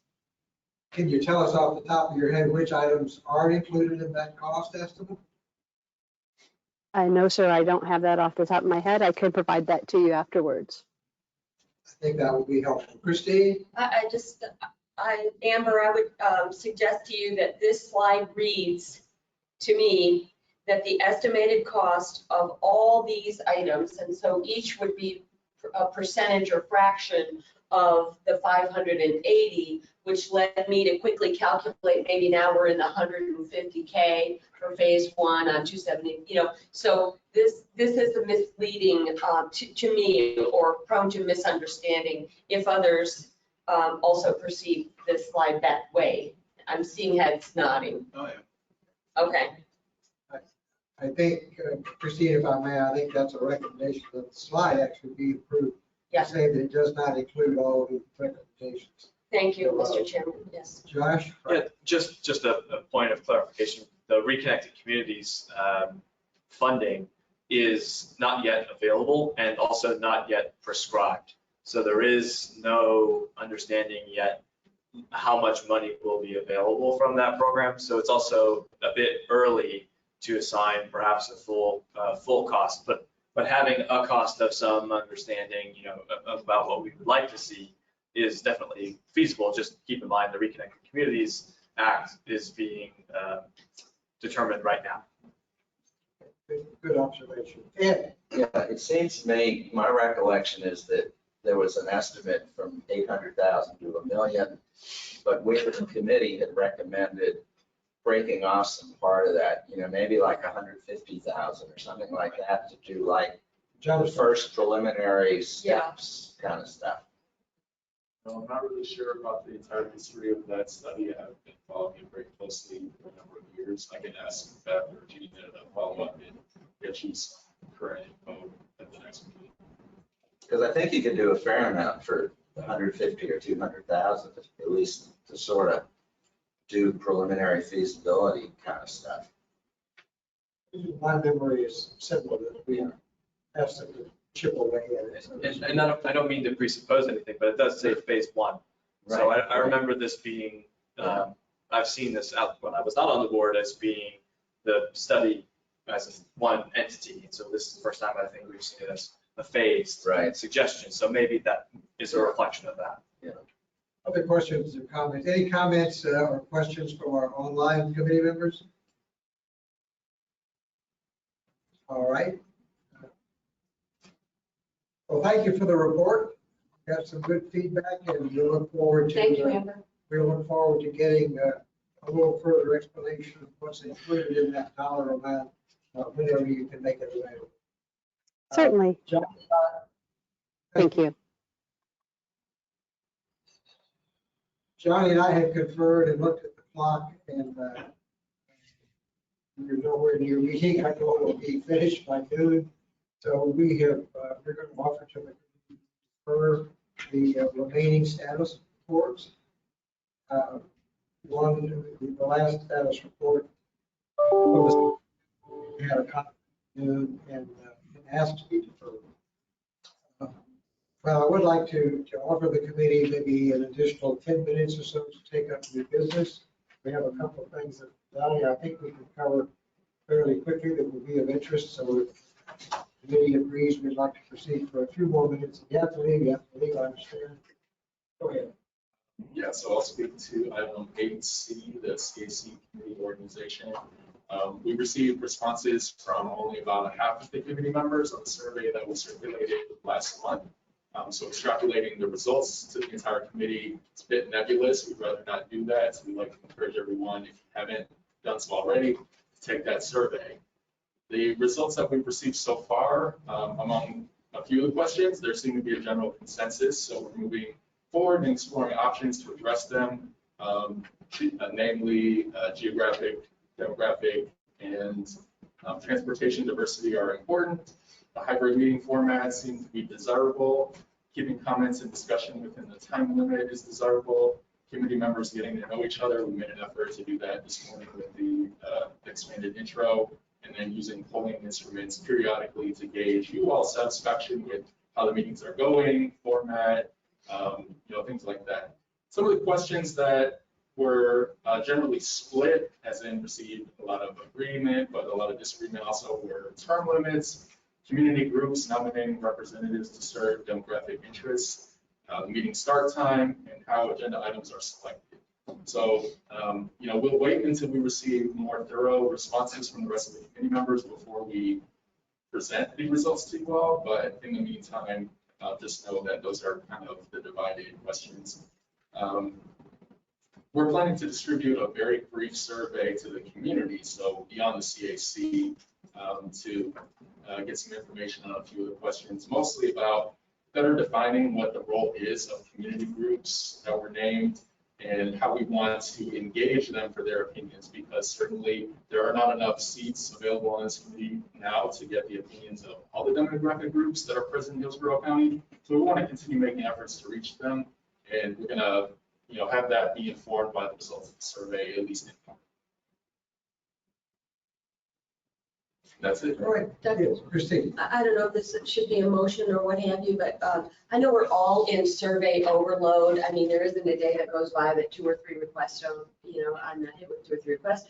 But I wonder, in terms of collecting the feedback from this CAC, can I make a motion that Dr. Wong recirculate the study or the survey and also indicate from whom he's heard back? Because I'm sitting here thinking, I'm pretty sure I did it, but I'm not 100% sure. So if it's all right with this committee, I'd like for that to just go out to all of us saying, here's who's submitted, here's who has not, so that it can be a more actionable to-do item for people who haven't fitted in yet. Yeah. I think, you know what, Christine, I have a list of folks who have submitted. I believe I have a list of folks who have turned it in. If not, then I'll think of something else, but I'm pretty sure that I do, and I'll only email it to the members that I have not heard from. Okay. And if they don't, count it as an absence. It's gonna show up on Yeah, that attendance report. Yeah, that's a great suggestion. I think Johnny would just go ahead and do it. I'm not sure we need a motion for that. Okay. Any other comments on the survey and the composition? Obviously, our next meeting is the May 4th. Johnny, you wanted to talk a little bit about the need to vote on next month's meeting agendas, how we will handle that. Yeah, so the guidance that I think I've received today is to shorten the agenda for next month, maybe only 1 or 2 steps reports. We will send out that survey as we have for the past couple of months and get you all to vote on which one you would like to see added to the agenda for next month. Of course, limiting it to maybe 2, maybe even 1, depending on how many action items come up. And then the rest of them that are receiving very low number of votes, maybe we'll address those by adding an addendum. And what I did for the requests that we received on street racing in West Tampa, I reached out to Sergeant Reiser from City of Tampa, and he said that he would prefer to just answer the questions in an email format. So, I hope that I addressed the questions you had just by including it in the packet rather than taking any time for a presentation. Yeah, I reviewed it, and it is what it is. We can't tell TPD what to do, but I appreciate their input on what they're trying to do about it. So I thought I thought it filled the purpose. Thank you. Yeah, and that's one of the options that we have. Is we could have status reports that come to us in our board packet, but not actually schedule a presentation regarding those reports. We could have a discussion about it. But I think the combination of discussion following a presentation oftentimes consumes a lot of time. Good discussion, but may or may not be necessary. So I'll ask the committee to think about that as a possibility or as an alternative. Yes, Rick. Thanks. About our meeting next month, May 4th, I think I heard commented in passing that it would be in keeping with our usual protocol that we're going to have a preview of the TIP in May, which generally takes up a fair amount of our discussion time, even in a preliminary get to know you sort of session. So I would certainly suggest that we attach a fair amount of time. I don't know what a fair amount is, but something more than 20 minutes to that. And we have in the past, not every year, but in the last few years, it seems to me, we have had a workshop session that we've scheduled anticipatory to the annual TIP review hearing by the board in June. And before our meeting in June, we actually have to vote on recommendations. So I just want to put that idea in the hopper for scheduling purposes. I mean, it'll make more work for everyone, but for those of you who have never been through a TIP review process, it can be a little daunting. And having those workshops, I think it's been very helpful, even for the folks that have been around for a while. And that would likely mean a meeting, workshop style meeting sometime in mid-May before we have our June CAC meeting. So I don't know how that works out for scheduling, but I just wanted to ask if that could be done, if we consider doing it. Yeah. No, and I'm glad you brought that up there, because some of you may recall that last year we actually formed a subcommittee that did a study of the TIP and brought it to us at a workshop. So I completely agree with it. I think at the very least we could do a workshop sometime in May, be scheduled. And I'd like to get the committee's thought on whether or not we could accept volunteers for a study committee to kind of do a deeper dive into the TIP and come and bring some summary information or detailed information back to the committee to try to help us understand it. It's a complex process. Did y'all benefit from that subcommittee last year that we did? Did you have any thoughts about it? Yeah, Yes, I appreciated it very much. I think, that going through the TIP process, this will be my third time, I guess, on this committee. And it can be very overwhelming. So to understand, this is kind of the classic, tell them what you're going to tell them, then tell them what you told them, then tell them, then tell them you told them. So anything, here's what's coming, here's the framework. That preparation was very useful to me. I also think if we do a virtual meeting that we record, and this is invitation only, it's not a requirement, nor does it cost you an absent if you can't make it, but doing a virtual meeting to prepare us for the TIP and having that recorded enables those who cannot make it to watch the replay at a slightly accelerated rate, which I found very useful in trying to keep up with everything these days. So I favor that very much, but I'm not volunteering for the extra subcommittee. And let me, Johnny, correct me if I'm wrong, let me set the time. We have a May CAC meeting, and then we have an early June meeting, I think it's the first week of June. Yeah. And that next week is the public hearing for the TIP approval by the TPO board. So we have 2 meetings remaining, and what we've suggested here is that we try to work in a workshop.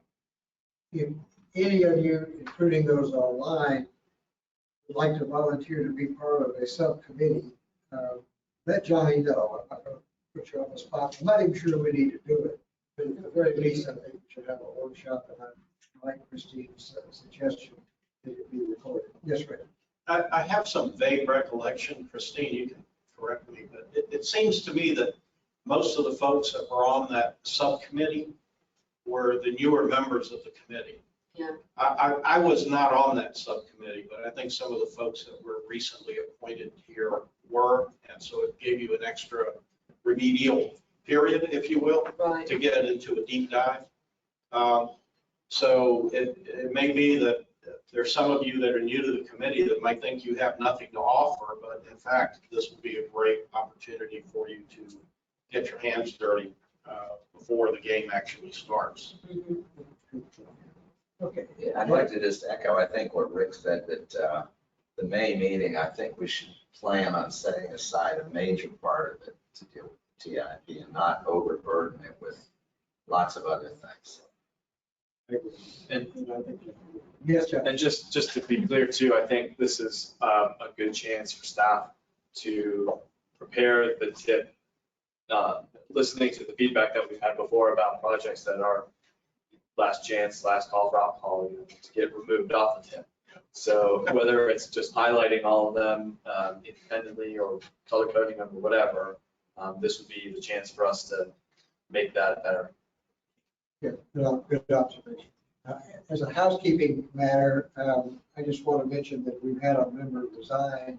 The committee, Alex Kovacs, appointed by Council Member Fowler, who is no longer on City Council. Yesterday, as I'm sure all of you know, the City Council in Tampa elected a new council member, so we can expect that hopefully we'll have a replacement soon, appointed by that council member.